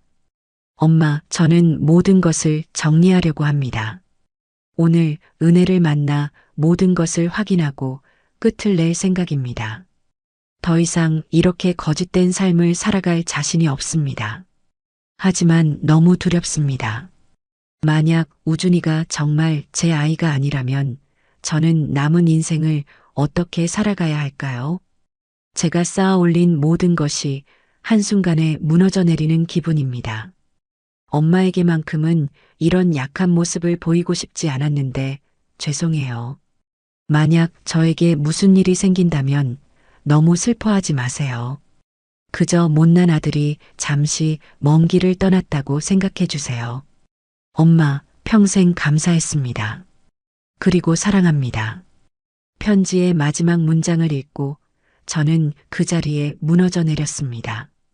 아들의 사고는 단순한 사고가 아니었습니다. 아내는 배신했고 자식은 내 아이가 아닐지도 모른다는 절망 속에서 모든 것을 끝내기 위해 가던 길이었습니다. 어쩌면 그날 제 아들은 이미 스스로의 삶을 포기했던 것인지도 모릅니다. 제 가슴은 갈기갈기 찢겨나가는 것 같았습니다. 제가 며느리를 의심하며 복수를 계획하는 동안 내 아들은 홀로 얼마나 외롭고 고통스러웠을까요? 그 고통을 조금도 알아채지 못한 제 자신이 원망스러워 견딜 수가 없었습니다. 저는 아들의 편지를 부둥켜 안고 밤이 새도록 목 놓아 울었습니다. 그리고 그 눈물 끝에서 제 복수심은 이전과는 비교할 수 없을 정도로 차갑고 단단한 증오로 변해 있었습니다. 이것은 더 이상 단순한 복수가 아니었습니다. 제 아들의 마지막 유언을 집행하는 신성한 의무가 되었습니다. 아들의 편지는 이 싸움의 판도를 완전히 뒤바꿔 놓을 결정적인 증거였습니다. 그것은 단순히 며느리의 부정을 증명하는 것을 넘어 제 아들이 죽음에 이르게 된 과정을 설명하는 비극적인 기록이었으니까요. 저는 눈물을 닦고 변호사에게 연락해 아들의 편지에 대해 알렸습니다. 수화기 너머의 변호사는 한동안 아무 말이 없다가 이내 무겁고 단호한 목소리로 말했습니다. 어머님, 이제 저들에게 더 이상의 자비는 없습니다. 이 편지는 민사소송을 넘어 형사소송까지도 고려해 볼 수 있는 아주 중요한 증거입니다. 어쩌면 김은혜 씨에게 또 다른 혐의까지도 물을 수 있을지 모릅니다. 저는 그날 이후로 더욱 대담하게 움직이기 시작했습니다. 이재혁은 결국 제 정체를 알아냈고 제가 조민수의 어머니라는 사실까지 파악한 모양이었습니다. 박 실장의 보고에 따르면 이재혁은 며칠 동안 회사에도 나가지 않고 집에서 칩거하며 공포에 떨고 있다고 했습니다. 저는 바로 그때가 기회라고 생각했습니다. 저는 이재혁에게 처음이자 마지막으로 편지 한 통을 보냈습니다. 그 안에는 유전자 검사 결과서, 사본과 제 아들 민수가 남긴 마지막 편지의 사본을 함께 넣었습니다. 그리고 짧은 메모를 덧붙였지요. 내 아들이 죽어가며 느꼈을 고통을 이제 당신이 맛볼 차례입니다. 당신의 가정, 당신의 회사, 당신의 인생. 그 모든 것을 내가 어떻게 무너뜨리는지 똑똑히 지켜보십시오. 제 편지를 받은 이재혁은 그야말로 이성을 잃고 말았습니다. 그는 그 길로 당장 은혜에게 달려갔습니다. 물론 그 모든 과정은 박 실장이 놓치지 않고 녹음하고 있었지요. 너 이 미친 여자야. 나한테 어떻게 이럴 수가 있어. 네가 내 인생을 전부 망쳐놨어. 이재혁은 은혜의 뺨을 때리며 고함을 질렀고 은혜는 그런 그에게 매달리며 악을 썼습니다. 뭐, 이게 왜 내 탓이야? 당신 아이잖아. 당신이 책임져야지. 이제 와서 나 혼자 죽으라는 거야? 그들의 대화는 사랑을 나눴던 연인이 아니라 함께 범죄를 저지른 공범들이 서로에게 책임을 떠넘기며 파멸해가는 비참한 모습 그 자체였습니다. 돈과 욕정으로 얽혔던 그들의 관계는 위기가 닥치자 이토록 쉽게 부서져 내렸습니다. 그들의 추악한 싸움이 절정에 달했을 무렵 제 집에는 예상치 못한 손님이 찾아왔습니다. 바로 이재혁의 아내였습니다. 그녀는 제가 생각했던 것처럼 유약한 여자가 아니었습니다. 잘 차려입은 옷과 단정한 머리, 그리고 차가운 눈빛에서는 상류층 특유의 오만함과 냉정함이 느껴졌습니다. 그녀는 거실 소파에 앉아 제가 내민 차는 입에도 대지 않고 곧바로 본론을 꺼냈습니다. 조민수 씨 어머님 되시죠? 남편의 추악한 스캔들에 대해서는 모두 전해 들었습니다. 이 일로 저희 집안이 입은 명예실추와 제 아이들이 받은 상처는 돈으로도 계산할 수 없을 겁니다. 그녀의 목소리에는 어떠한 슬픔도 담겨 있지 않았습니다. 오직 차가운 분노와 계산만이 존재할 뿐이었죠. 저는 말없이 그녀를 바라보았습니다. 그녀는 잠시 저를 뜯어보더니 말을 이었습니다. 저는 제 남편을 용서할 생각이 없습니다. 그리고 제 남편을 나락으로 끌어내린 그 여자, 김은혜라는 여자는 더더욱 용서할 수 없고요. 어머님께서 원하시는 것이 아드님의 명예회복과 정당한 복수라면 제가 도와드리겠습니다. 아니, 이건 제안입니다. 어머님과 제가 공동의 적을 상대로 힘을 합치자는 겁니다. 그녀의 눈빛이 날카롭게 빛났습니다. 어머님께는 아드님이 남긴 결정적인 증거가 있으시더군요. 그리고 저에게는 제 남편의 모든 재산과 회사의 지분을 합법적으로 빼앗아올 힘과 정보가 있습니다. 우리가 힘을 합치면 그 두 인간을 재기불능의 상태로 아주 완벽하게 짓밟아 버릴 수 있을 겁니다. 이재혁의 아내 오수진이라는 여자는 무서운 사람이었습니다. 그녀는 남편의 외도에 슬퍼하기보다는 그것을 빌미로 남편의 모든 것을 빼앗고 자신의 왕국을 건설할 계획을 세우고 있었던 겁니다. 저는 그녀의 제안을 받아들였습니다. 악을 잡기 위해 때로는 더 큰 악과 손을 잡아야 할 때도 있는 법이니까요. 그날 이후 저와 오수진은 가장 완벽한 복수의 파트너가 되었습니다. 한편 돈줄이 끊기고 이재혁에게마저 버림받은 사돈은 마지막 발악을 하기 시작했습니다. 그녀는 매일같이 제 집으로 찾아와 문을 두드리며 행패를 부렸습니다. 이 독한 년아, 문 열어. 우리 딸 인생 물어내. 고성과 욕설이 동네를 떠나가라 울렸지만 저는 변호사의 조언대로 절대 문을 열어주지 않았습니다. 대신 문 앞에 설치해둔 CCTV로 그녀의 모든 만행을 차곡차곡 기록했습니다. 결국 이웃의 신고를 받고 출동한 경찰에 의해 사돈은 현장에서 체포되었습니다. 경찰서로 끌려가면서까지 저를 향해 저주를 퍼붓는 그녀의 비참한 모습을 저는 차가운 창문 너머로 묵묵히 지켜보았습니다. 이제 정말 마지막 심판의 시간만이 남아 있었습니다. 사돈이 경찰에 연행되고 집 앞에는 잠시나마 고요함이 찾아왔습니다. 하지만 그것은 폭풍이 휩쓸고 지나간 뒤의 폐허 같은 고요함이었어요. 저는 그날 밤 처음으로 이재혁의 아내 오수진이라는 여자를 제 집으로 초대했습니다. 우리는 더 이상 서로를 피해자의 가족으로 대하지 않았습니다. 공동의 목표를 가진 냉정한 동맹이었지요. 그녀는 약속된 시간에 정확히 맞춰 도착했고 손에는 두꺼운 서류 가방 하나를 들고 있었습니다. 우리는 거실 탁자를 사이에 두고 마주 앉았습니다. 탁자 위에는 제가 준비한 따뜻한 차가 김을 피우고 있었지만 우리 사이에 흐르는 공기는 얼음장처럼 차가웠습니다. 이것들이 제가 가진 패입니다.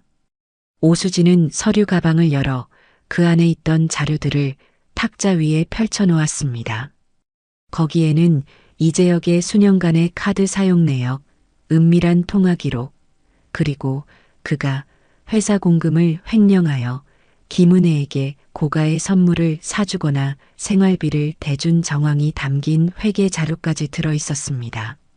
그녀는 남편의 모든 것을 손바닥 위에 올려놓고 감시하고 있었던 겁니다. 제 남편은 아주 영리한 사람이지만 여자를 다루는 데는 서툴렀어요. 흔적을 너무 많이 남겼죠. 그녀의 목소리에는 남편에 대한 배신감보다는 그의 어리석음에 대한 경멸이 더 짙게 배어 있었습니다. 저는 말없이 고개를 끄덕이고 제 쪽의 패를 꺼내 보였습니다. 친자 관계를 증명하는 유전자 검사 결과서와 제 아들 민수가 피눈물로 쓴 마지막 편지. 오수진은 민수의 편지를 아주 천천히 한자 한자 곱씹듯 읽어내려갔습니다. 편지를 다 읽은 그녀의 얼굴에는 처음으로 냉정함 이외의 감정이 스쳤습니다. 그것은 아마도 또 다른 피해자인 제 아들에 대한 아주 희미한 연민이었을 겁니다.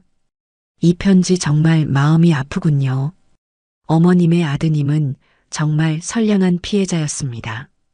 그녀의 위로는 짧았지만 진심이 담겨 있다는 것을 느낄 수 있었어요. 그날 밤 우리는 밤이 새도록 복수를 위한 전략을 세웠습니다. 그것은 마치 거대한 성을 무너뜨리기 위한 정교한 공성 계획과도 같았어요. 첫 번째 목표는 김은혜가 인터넷에 만들어 놓은 가련한 미망인이라는 거짓된 이미지를 산산조각 내는 것이었습니다.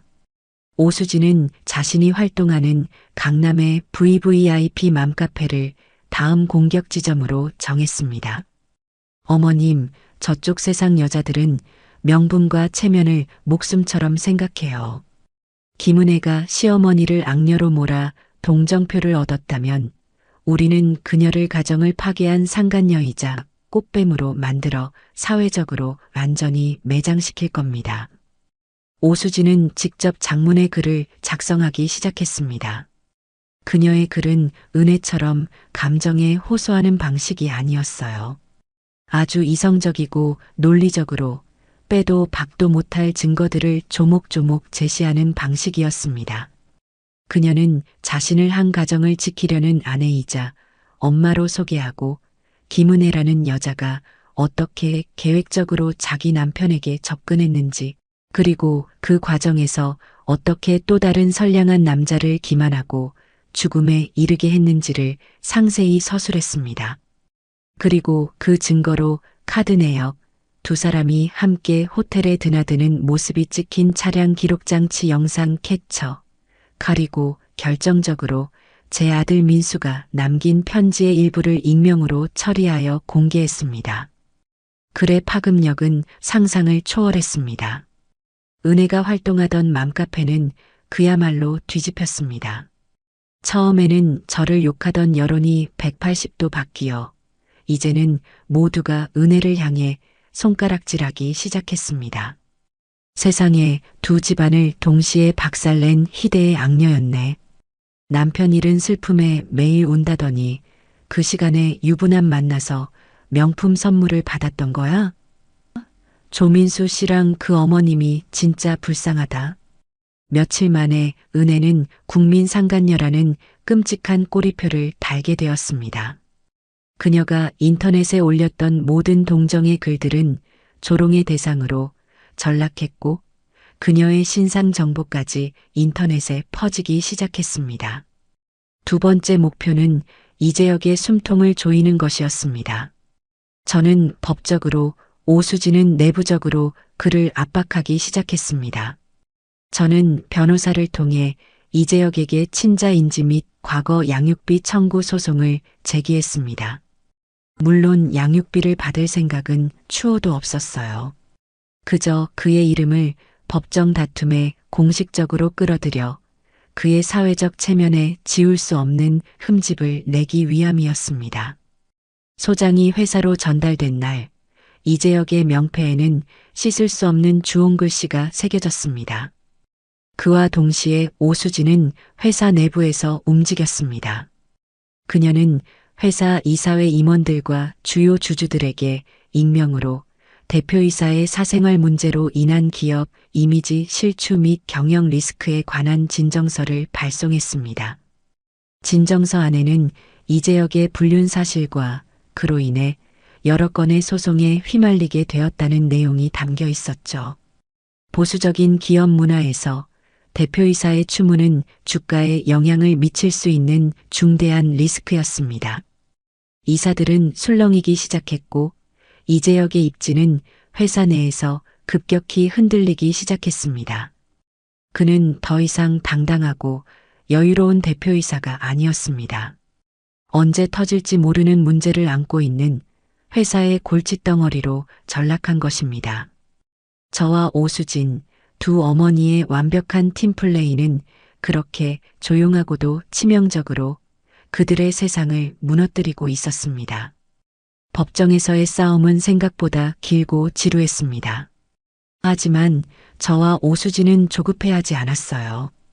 시간은 완벽하게 우리의 편이었으니까요. 법정에 설 때마다 김은혜와 이재혁은 눈에 띄게 망가져갔습니다. 초조함과 불안감이 그들의 영혼을 갉아먹는 것이 눈에 보였습니다. 먼저 판결이 나온 것은 제가 제기한 친생자관계 부존재 확인 소송이었습니다. 유전자 검사 결과라는 과학적 증거 앞에서 은혜 측 변호사는 더 이상 아무런 변명도 할 수 없었습니다. 판사는 법정에 울려 퍼지는 장엄한 목소리로 판결문을 읽어내려갔습니다. 주문, 원고와 사건 본인 사이에는 친생자 관계가 존재하지 아니함을 확인한다. 그 말을 듣는 순간 은혜는 피고인석에서 안 돼. 라며 낮게 비명을 질렀습니다. 법적으로 우준이는 제 아들의 아들이 아니라는 것이 만천하에 공표된 것입니다.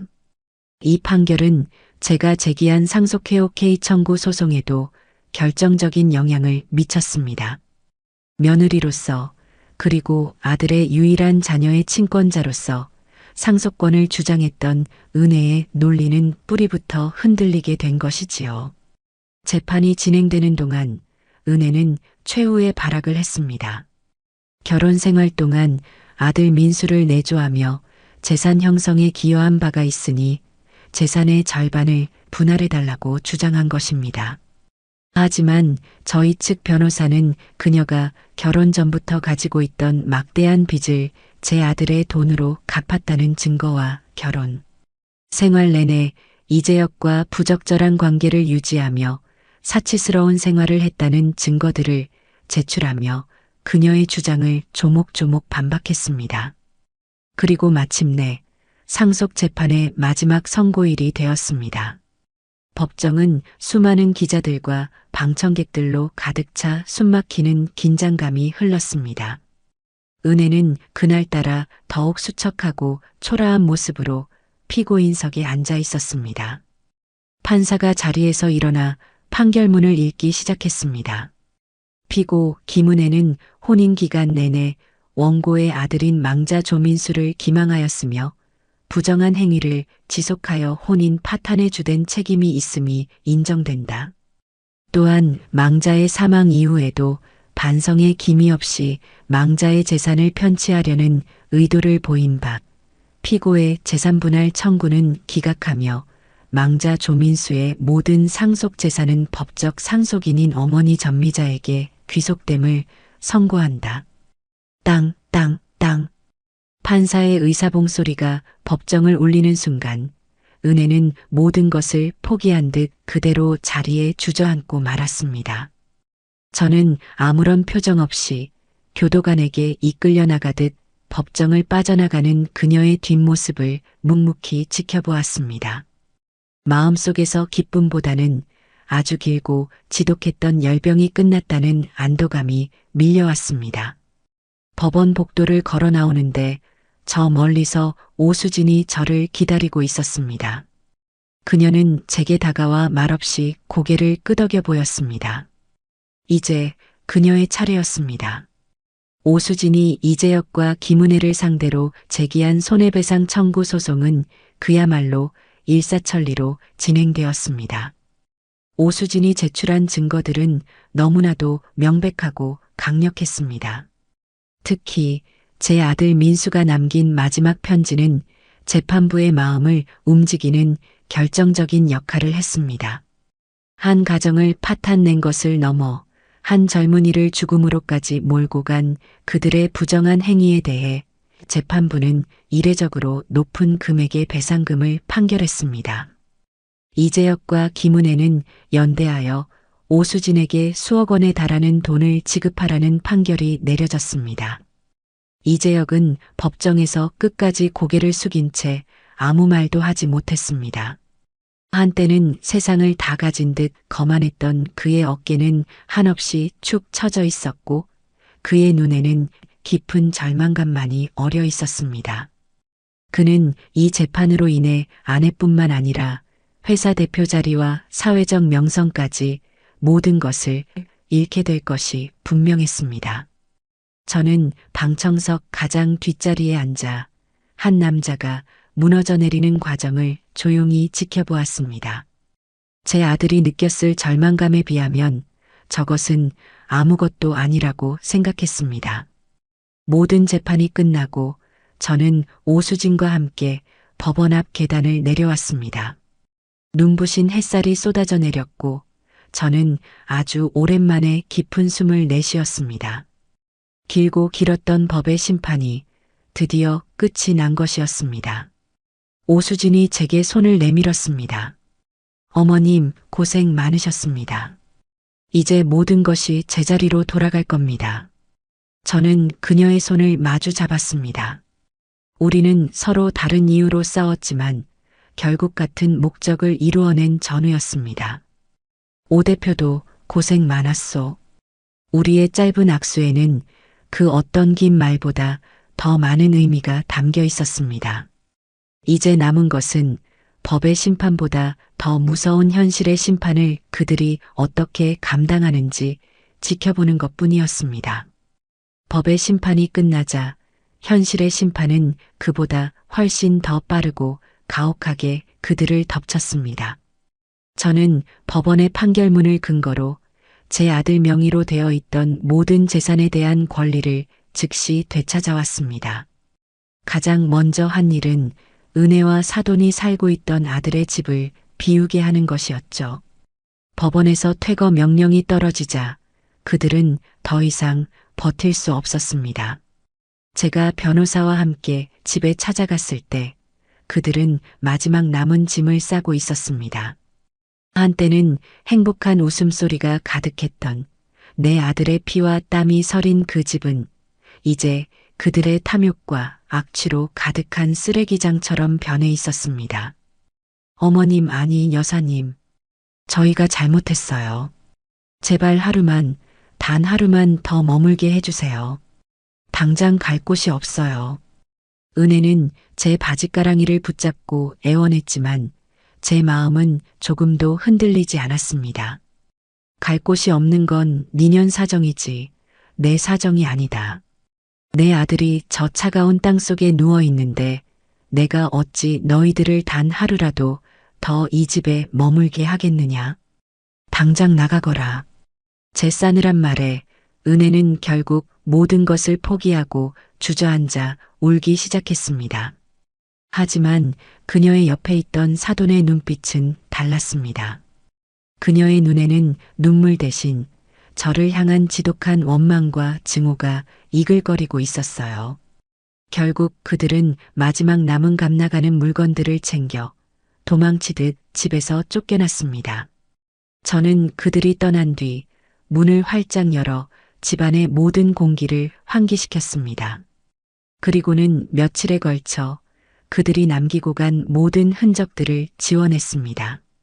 그들이 쓰던 가구, 옷, 심지어는 칫솔 하나까지 모조리 버렸습니다. 집안 구석구석을 소금물로 닦아내며 저는 비로소 제 아들의 영혼이 조금이나마 위로받을 수 있으리라 생각했습니다. 빈털터리가 된 며느리와 사돈의 관계는 예상했던 대로 파국으로 치달았습니다.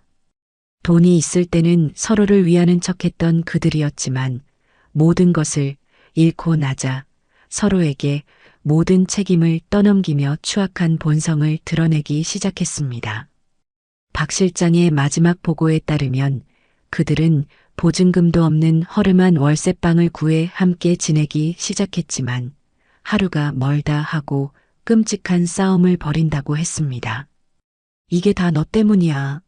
네가 남자한테 미쳐서 그놈의 애만 안 낳았어도 이런 일은 없었어. 뭐? 엄마는 뭐 잘한 거 있어? 엄마가 옆에서 부추겼잖아. 그 늙은이 재산만 가로채면 평생 편하게 살 수 있다고 한 게 누구였는데?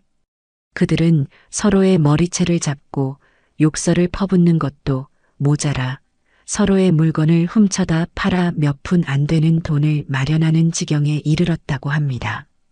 서로가 서로에게 지옥이 되어 스스로를 파멸시키고 있었던 겁니다. 저는 그 보고를 들으며 인과응보라는 네 글자를 떠올렸습니다. 이재혁의 최후는 그들보다 더욱 비참했습니다. 오수진은 그에게 이혼을 요구하며 위자료 명목으로 그의 모든 재산과 회사 지분까지 빼앗아 왔습니다. 이사회는 만장일치로 그의 대표이사직 해임을 결의했고 그는 하루아침에 자신이 평생을 바쳐 일군 회사에서 쫓겨나는 신세가 되었습니다. 가정과 명예, 그리고 돈까지 모든 것을 잃은 그는 폐인이 되어갔습니다. 어느 비 오는 날 오후 저는 은행에 다녀오는 길에 우연히 길에서 이재혁과 마주쳤습니다. 값비싼 양복 대신 허름한 점퍼 차림에 며칠은 깎지 않은 듯한 덥수룩한 수염, 퀭한 눈에는 삶의 의욕이라고는 찾아볼 수 없었습니다. 그는 저를 알아보더니 비틀거리며 제게 다가왔습니다. 어머님, 제가 정말 죽을 죄를 지었습니다. 한 번만 용서해 주십시오. 그는 제 앞에서 무릎이라도 꿇을 기세였습니다. 저는 아무 말 없이 그를 벌레 보듯 차갑게 쳐다보았습니다. 그리고는 그의 곁을 스쳐 지나가며 나지막이 말했습니다. 용서는 내 아들에게 가서 직접 빌어라. 지옥에서라도 받아줄지는 모르겠지만 제 말에 그는 그 자리에 우뚝 서서 망연자실한 표정으로 쏟아지는 비를 맞고 있었습니다. 그것이 제가 본 그의 마지막 모습이었습니다. 모든 복수가 끝났습니다. 악인들은 모두 죗값을 치렀고 세상은 다시 제자리로 돌아온 듯 했습니다. 저는 되찾은 아들의 집에서 다시 평온한 일상을 시작했습니다. 아침에 일어나 아들이 좋아하던 된장찌개를 끓이고 오후에는 아들의 앨범을 보며 조용히 추억에 잠기는 그런 날들이었죠. 하지만 제 마음 한편에는 여전히 해결되지 않은 무거운 돌덩이 하나가 남아 있었습니다. 바로 세상에 홀로 남겨진 아이, 우준이었습니다. 김은혜는 이재혁에게서 양육비를 한 푼도 받지 못하게 되자 우준이를 거추장스러운 짐 덩어리 취급하기 시작했습니다. 박 실장의 말에 따르면 아이를 제대로 씻기지도 먹이지도 않고 방치하고 있다고 했습니다. 심지어는 아이를 월세방에 혼자 두고 며칠씩 집을 비우기까지 한다는 끔찍한 소식도 들려왔습니다. 그 말을 듣는 순간 제 가슴이 철렁 내려앉았습니다. 어른들의 탐욕과 죄 때문에 아무것도 모르는 어린아이가 지옥 같은 삶을 살고 있었던 겁니다. 며칠을 밤새워 고민했습니다. 제 아들을 죽음으로 몰고 간 원수들의 핏줄. 저 아이의 얼굴에서는 나를 기만했던 며느리와 내 아들을 고통스럽게 했던 상간남의 모습이 어른거렸습니다. 저 아이만 아니었다면 내 아들은 지금도 내 곁에서 웃고 있었을지도 모릅니다. 하지만 동시에 아이의 텅 빈 눈동자가 떠올랐습니다. 놀이터에서 넘어져 울먹이던 모습, 제게 매달려 할머니라고 부르던 그 작은 목소리가 귓가에 맴돌았습니다. 아이는 아무런 죄가 없었습니다. 그저 잘못된 부모 밑에 태어난 죄밖에 없었죠. 저는 제 안에서 격렬하게 싸우는 두 개의 감정 사이에서 밤새 괴로워했습니다. 아들에 대한 의리와 죄 없는 아이에 대한 연민. 복수는 끝났다고 생각했는데 어쩌면 이것이 신이 제게 내린 마지막 시험일지도 모른다는 생각이 들었습니다. 제 아들 민수는 살아생전 아이들을 유난히 예뻐했습니다. 길을 가다가도 우는 아이를 보면 그냥 지나치지 못하고 사탕이라도 하나 손에 쥐어주어야 직성이 풀리는 그런 아이였어요. 만약 민수가 하늘에서 이 모든 것을 보고 있다면 과연 저에게 무엇을 바랄까요? 저 아이를 외면하고 저버리기를 바랄까요? 아니, 절대 아닐 겁니다. 내 아들은 자신의 이름으로 또 다른 불행이 만들어지는 것을 원치 않을 테니까요. 긴 밤이 지나고 동이 틀 무렵 저는 마침내 결정을 내렸습니다. 어느 날 아침 저는 우준이가 혼자 있다는 허름한 월세방을 찾아갔습니다. 문을 열자 역한 냄새와 함께 쓰레기 더미 속에서 웅크리고 있는 작은 아이의 모습이 보였습니다. 아이는 며칠은 굶었는지 헬쑥한 얼굴로 저를 멀뚱히 쳐다보았습니다.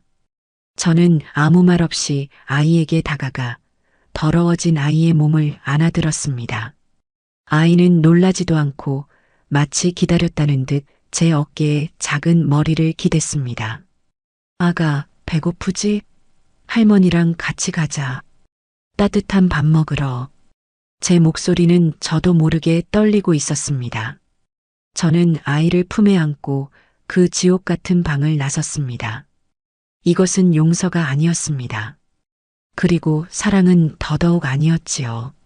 이것은 내 아들이 남긴 상처를 보듬고 이 지독한 비극의 고리를 내 손으로 직접 끊어내기 위한 어른으로서 제가 짊어져야 할 마지막 책임이었습니다. 저는 아이의 작은 손을 잡고 햇살이 쏟아지는 거리로 걸어 나왔습니다. 제 마음속에 길고 길었던 복수는 그렇게 새로운 책임의 시작으로 이어지고 있었습니다. 그 지옥 같던 방에서 아이를 데리고 나온 날, 제 세상은 또 한 번 크게 요동쳤습니다. 제 품에 안긴 작고 깡마른 아이의 온기는 제 아들에 대한 그리움과 저를 기만했던 원수들에 대한 증오를 동시에 불러일으켰어요. 아이를 깨끗이 씻기고 따뜻한 밥을 지어 먹였습니다. 아이는 며칠을 굶었는지 개걸스럽게 밥을 먹다가 이내 체했는지 캑캑거렸습니다. 저는 무심결에 아이의 등을 두드려주며 천천히 먹으렴 아가. 아무도 빼앗아 먹는 사람 없다. 하고 말했습니다. 그리고 그 말을 내뱉은 순간 제 스스로가 흠칫 놀랐습니다. 제 입에서 아가라는 말이 너무나 자연스럽게 흘러나왔기 때문입니다. 그날부터 저와 우준이의 어색한 동거가 시작되었습니다. 저는 아이를 살뜰히 챙겼지만 결코 살갑게 대하지는 못했습니다.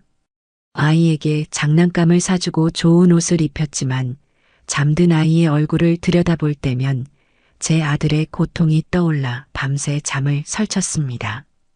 우준이 역시 그런 저의 복잡한 마음을 느꼈는지 제 곁을 맴돌면서도 쉽사리 다가오지는 못했습니다.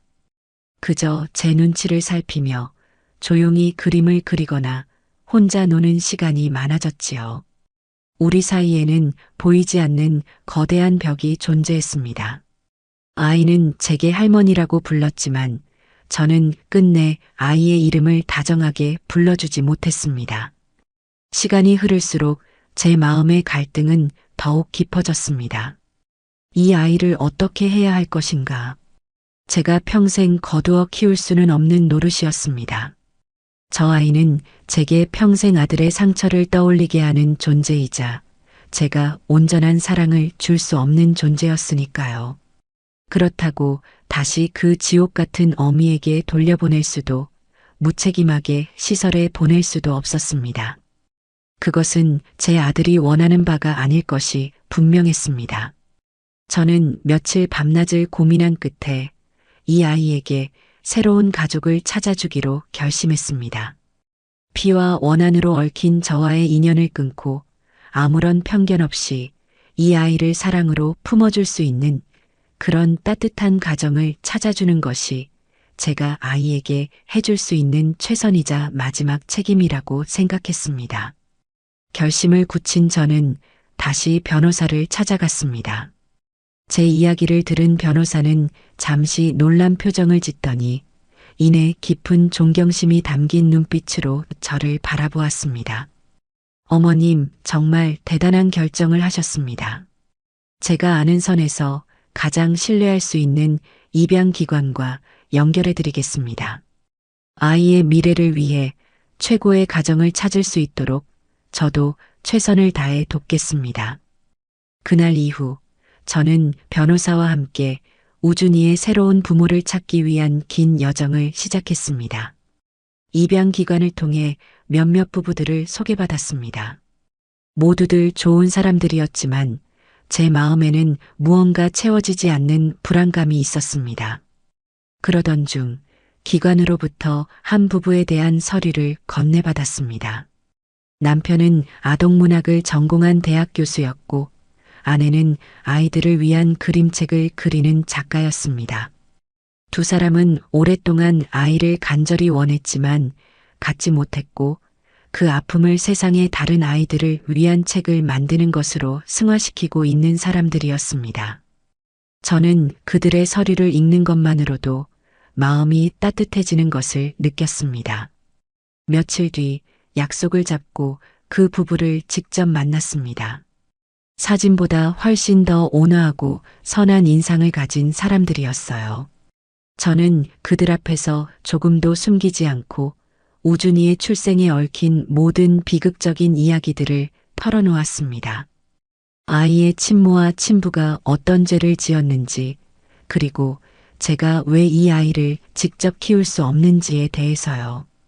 제 이야기가 길어질수록 두 사람의 표정은 점점 더 슬픔과 안타까움으로 젖어들었습니다. 모든 이야기가 끝났을 때 저는 그들에게 마지막으로 물었습니다. 이 모든 사실을 알고도 우리 우준이를 진심으로 품어주실 수 있겠습니까? 제 질문에 아내 되시는 분이 눈물을 글썽이며 제 손을 꼭 잡았습니다. 어머님, 아이는 아무런 죄가 없습니다.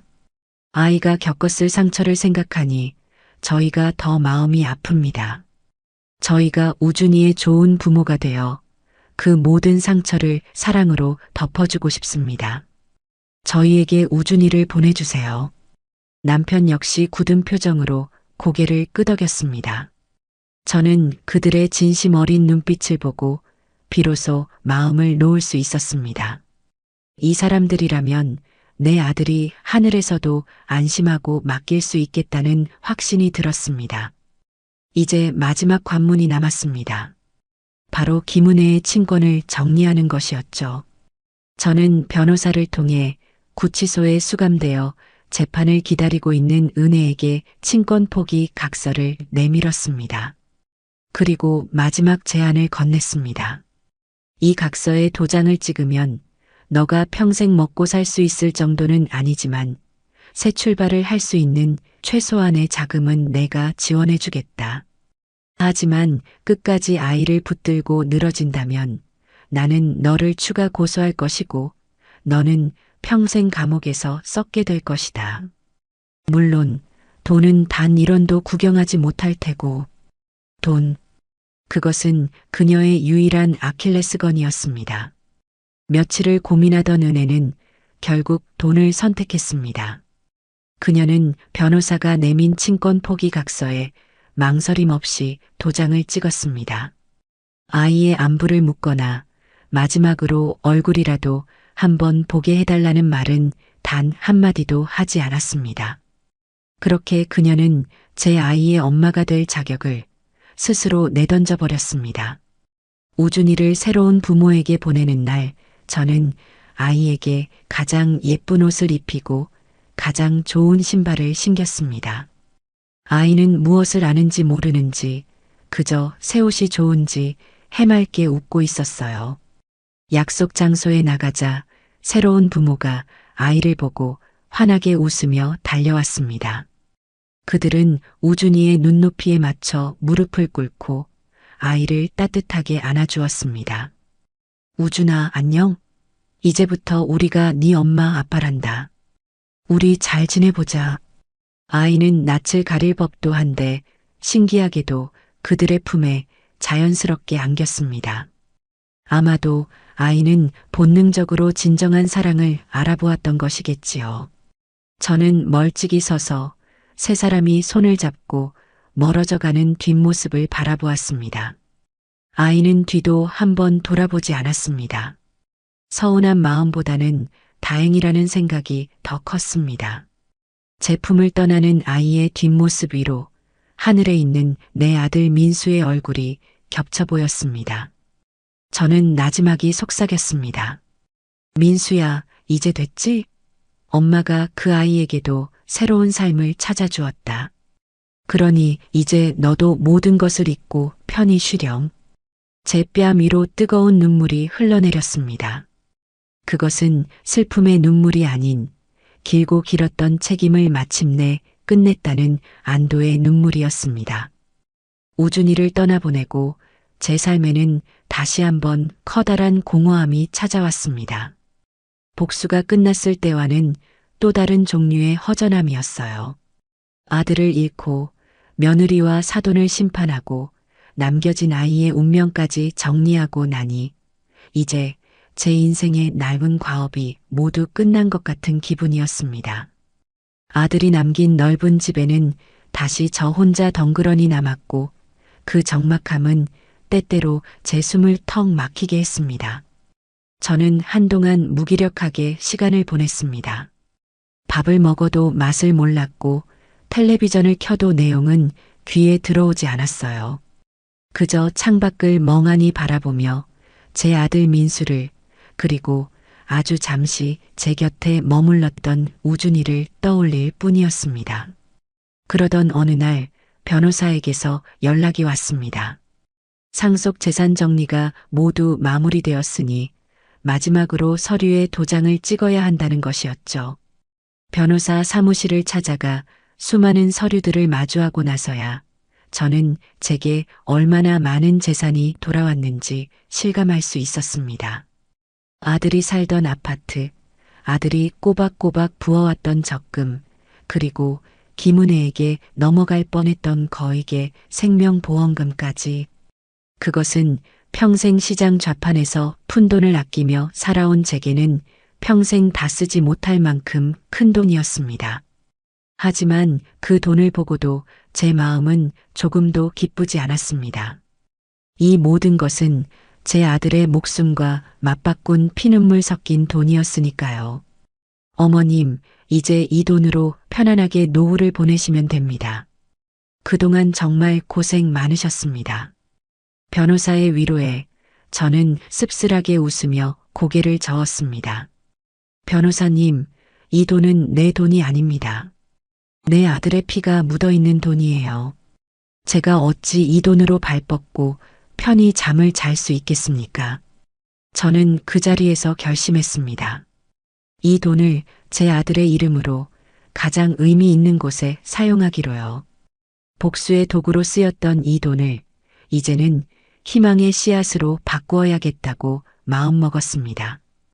그날 이후 저는 제 인생의 마지막 목표를 세웠습니다. 바로 제 아들 조민수의 이름을 딴 장학재단을 만드는 것이었죠. 남편을 일찍 여의고 홀로 아들을 키우며 저는 세상에 얼마나 많은 어려움이 있는지 뼈저리게 느껴왔습니다. 특히 저처럼 홀로 아이를 키우는 부모들의 고통과 그런 가정에서 꿈을 포기해야 하는 아이들의 아픔을 누구보다 잘 알고 있었어요. 저는 제 아들이 남긴 유산으로 바로 그런 아이들을 돕기로 결심했습니다.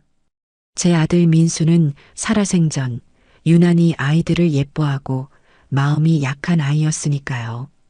분명 하늘에서도 자신의 이름으로 어려운 아이들을 돕는 것을 기뻐해 줄 것이라 믿었습니다. 재단을 설립하는 과정은 생각보다 복잡하고 어려웠습니다. 하지만 저는 단 한순간도 포기하지 않았습니다. 변호사의 도움을 받아 수많은 서류 작업을 처리하고 세무사와 상담하며 재단의 투명한 운영 계획을 세웠습니다. 그리고 마침내 몇 달 뒤 조민수 희망재단이라는 이름의 작은 재단이 세상에 빛을 보게 되었습니다. 재단의 첫 번째 사업은 저소득 한부모 가정의 아이들에게 장학금과 생활지원금을 전달하는 것이었습니다. 첫 장학금 수여식이 열리던 날 저는 재단 사무실로 쓰기 위해 마련한 작은 공간에서 떨리는 마음으로 아이들을 기다렸습니다. 잠시 후 쭈뼛거리며 사무실로 들어서는 몇몇의 아이들과 그 부모들의 모습이 보였습니다. 모두들 삶에 지친 기색이 역력했지만 그 눈빛만큼은 희망을 잃지 않고 반짝이고 있었습니다. 저는 그 아이들 한 명 한 명의 손을 잡고 제 아들의 이야기가 담긴 장학증서를 건네주었습니다. 이 장학금은 하늘에 있는 조민수라는 아저씨가 너희들의 꿈을 응원하며 주는 선물이란다. 그러니 절대 기죽지 말고 씩씩하고 멋지게 자라주렴. 제 말에 한 아이의 엄마가 제 앞에 와서 깊이 고개를 숙였습니다. 그녀는 눈물을 글썽이며 말했습니다. 회장님 정말 감사합니다. 이 돈으로 우리 아이 미뤄왔던 수술을 받을 수 있게 되었습니다. 이 은혜는 평생 잊지 않겠습니다. 저는 그 말을 듣고 그동안 제 마음을 짓누르던 모든 응어리가 한순간에 녹아내리는 것을 느꼈습니다. 복수가 끝났을 때도 재판에서 이겼을 때도 느끼지 못했던 진정한 충만함과 기쁨이었습니다. 그날 이후 재단 일은 제 삶의 새로운 이유가 되었습니다. 저는 매일 재단으로 출근하며 도움이 필요한 아이들의 사연을 읽고 그들에게 희망을 전하는 일을 했습니다. 아들의 집은 더 이상 슬픔과 고통의 공간이 아니었습니다. 재단에서 일하는 젊은 직원들의 웃음소리와 감사 편지를 보내온 아이들의 제잘거림으로 가득 찬 따뜻하고 활기 넘치는 공간으로 변해갔습니다. 저는 비로소 깨달았습니다. 진정한 복수는 원수를 파멸시키는 것에서 끝나는 것이 아니라 그들이 남긴 상처와 폐허 위에서 새로운 희망을 꽃피우는 것이라는 것을요. 저는 제 아들의 이름으로 그렇게 세상에 따뜻한 빛을 퍼뜨리며 제 남은 인생을 채워나가기 시작했습니다. 그렇게 몇 년이라는 시간이 쏜살같이 흘러갔습니다. 강산도 변한다는 세월 속에서 제 삶은 아주 느리지만 단단하게 제자리를 찾아갔습니다. 조민수 희망재단은 사람들의 입소문을 타고 조금씩 알려지기 시작했고 몇몇 뜻 있는 분들의 후원이 더해져 제가 처음 생각했던 것보다 훨씬 더 많은 아이들을 도울 수 있게 되었지요. 저는 더 이상 악독한 시어머니나 비운의 어머니가 아니었습니다. 재단 아이들에게는 마음씨 좋은 할머니 이사장님으로, 세상 사람들에게는 아들의 이름으로 좋은 일을 하는 존경받는 어른으로 불리게 되었습니다. 물론 저는 그런 이름들에 연연하지 않았습니다. 그저 하루하루 제게 주어진 소명을 다하며 살아갈 뿐이었어요. 그러는 동안 저를 괴롭혔던 그 사람들의 소식도 간간히 바람결에 들려왔습니다. 제가 건네준 돈마저 도박과 사치로 모두 탕진한 김은혜와 사돈은 결국 또 다른 사기 행각을 벌이다 경찰에 붙잡혀 나란히 쇠고랑을 차게 되었다고 합니다. 마지막 재판에서까지 서로에게 책임을 떠넘기며 추하게 다투었다는 소식을 전해 들으며 저는 그저 씁쓸한 마음이 들 뿐이었습니다. 한때는 제 며느리였고 사돈이었던 사람들이었지만 이제는 제 기억 속에서조차 희미해진 그저 불쌍한 사람들이었습니다. 이재영 역시 모든 것을 잃고 지방의 작은 도시에서 홀로 병마와 싸우며 비참한 노년을 보내고 있다는 소식을 들었습니다. 그들의 삶이 어떻게 끝나든 이제는 저와 아무런 상관이 없는 일이었습니다. 가장 궁금했던 우준이의 소식은 1년에 한 번씩 보내오는 입양 부모님의 편지를 통해 접할 수 있었습니다. 편지 봉투 안에는 항상 정성스럽게 쓴 손편지와 함께 훌쩍 자란 우준이의 사진이 들어 있었습니다. 아이는 제가 기억하던 그늘진 얼굴이 아닌 햇살처럼 밝고 건강한 소년으로 자라고 있었습니다.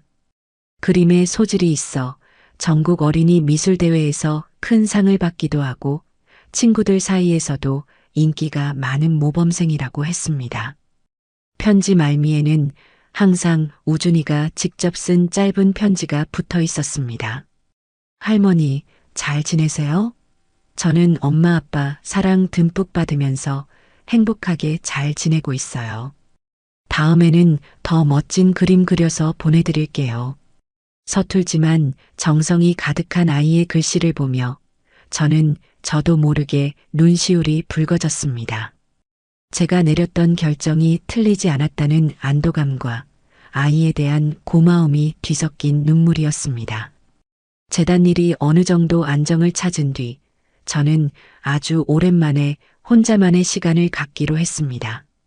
그리고는 문득 제 아들 민수가 잠들어 있는 곳에 가보고 싶다는 생각이 들었어요. 복수가 끝나고 한두 번 찾아간 적은 있었지만 그때는 제 마음이 너무 황폐해서 아들의 얼굴을 제대로 마주할 수가 없었습니다. 하지만 지금이라면 이제는 편안한 마음으로 아들을 만날 수 있을 것 같았습니다. 아들의 묘는 햇살이 잘 드는 양지바른 언덕에 자리 잡고 있었습니다. 저는 아들이 평소 좋아하던 하얀 국화꽃 한 다발을 사들고 천천히 언덕을 올랐습니다. 묘비에 새겨진 아들의 이름과 환하게 웃고 있는 사진을 보니 그동안 꾹꾹 눌러왔던 그리움이 한꺼번에 터져 나왔습니다. 민수야, 엄마 왔다. 저는 아들의 사진을 마른 손으로 쓸어보며 한참 동안 그 자리에 서 있었습니다. 그리고 제 마음속에서만 맴돌던 이야기들을 아주 조용히 아들에게 들려주기 시작했습니다. 너를 아프게 했던 사람들의 이야기, 내가 어떻게 그들에게 죗값을 치르게 했는지, 그리고 내가 왜 우준이를 떠나보낼 수밖에 없었는지. 제 이야기는 고해성사처럼 길게 이어졌습니다. 그렇게 모든 이야기를 쏟아내고 나니 신기하게도 마음이 평온해졌습니다. 더 이상 분노도 원망도 죄책감도 남아있지 않았습니다. 오직 내 아들에 대한 애틋한 사랑과 그리움만이 제 가슴을 가득 채웠습니다. 아들의 기일이 다시 돌아왔습니다. 예전 같았으면 가슴이 미어지는 슬픔에 하루 종일 이불을 뒤집어 쓰고 누워 있었겠지만 이제는 그렇지 않았습니다. 저는 이른 아침 일어나 정성껏 아들이 좋아하던 묵국을 끓이고 잡채를 만들었습니다. 그리고는 가장 깨끗한 옷으로 갈아입고 아들이 잠든 언덕으로 향했습니다. 가을 하늘은 더없이 높고 푸르렀고 길가에 핀 코스모스는 바람에 한들거리며 저를 반겨주었습니다. 제 마음도 그 하늘처럼 오랫동안 저를 짓누르던 먹구름이 거치고 맑게 개어 있었습니다. 아들의 묘 앞에 정성껏 준비해온 음식을 차리고 국화꽃 한 다발을 바쳤습니다. 저는 묘비 앞에 조용히 앉아 아들의 사진을 가만히 바라보았습니다. 사진 속 아들은 여전히 세상에서 가장 환한 미소로 저를 보고 있었습니다. 저는 주머니에서 곱게 접어두었던 낡고 빛바랜 편지 한 통을 꺼내 들었습니다. 제 아들 민수가 세상에 남긴 마지막 편지였습니다. 그동안 저는 이 편지를 부적처럼 품고 다니며 복수를 다짐하는 증표로 삼아왔습니다. 하지만 오늘 저는 이 편지에 대한 제 마지막 답장을 들려주기 위해 이곳에 왔습니다. 민수야, 엄마 왔다. 네가 이 편지를 남기고 떠난 지 벌써 여러 해가 흘렀구나. 제 목소리는 떨리지 않았습니다. 아주 차분하고 평온했지요.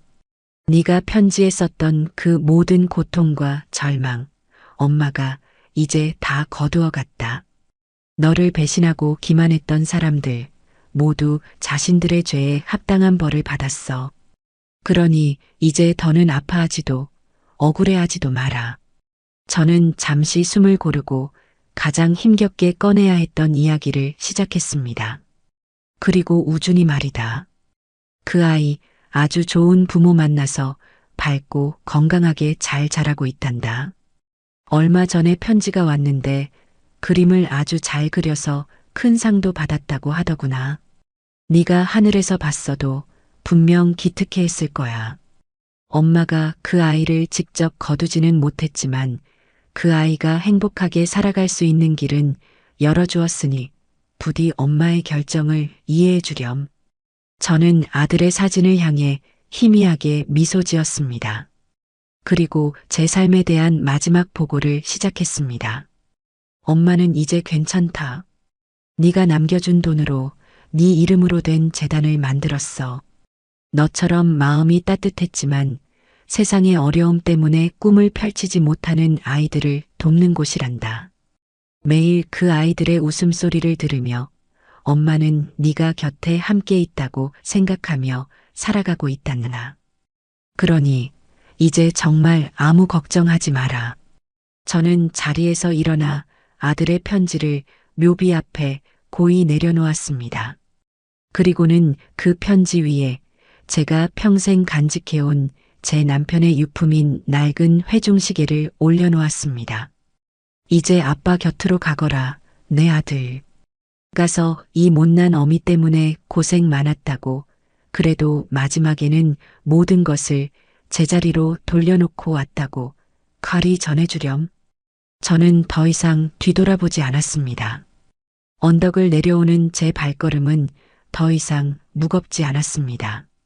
아들에 대한 복수는 끝났지만 제 삶은 끝나지 않았습니다. 저는 제 아들이 남긴 깊은 상처의 자리 위에서 절망 대신 희망의 씨앗을 키워냈습니다. 그리고 그 씨앗이 무럭무럭 자라 세상에 따뜻한 그늘을 만들어주는 것을 지켜보는 것이 제게 남겨진 마지막 행복일 것입니다. 저 멀리 보이는 노을을 바라보며 저는 비로소 진정한 평화를 얻었습니다. 그것은 제 아들이 하늘에서 제게 보내는 마지막 답장이었을지도 모릅니다.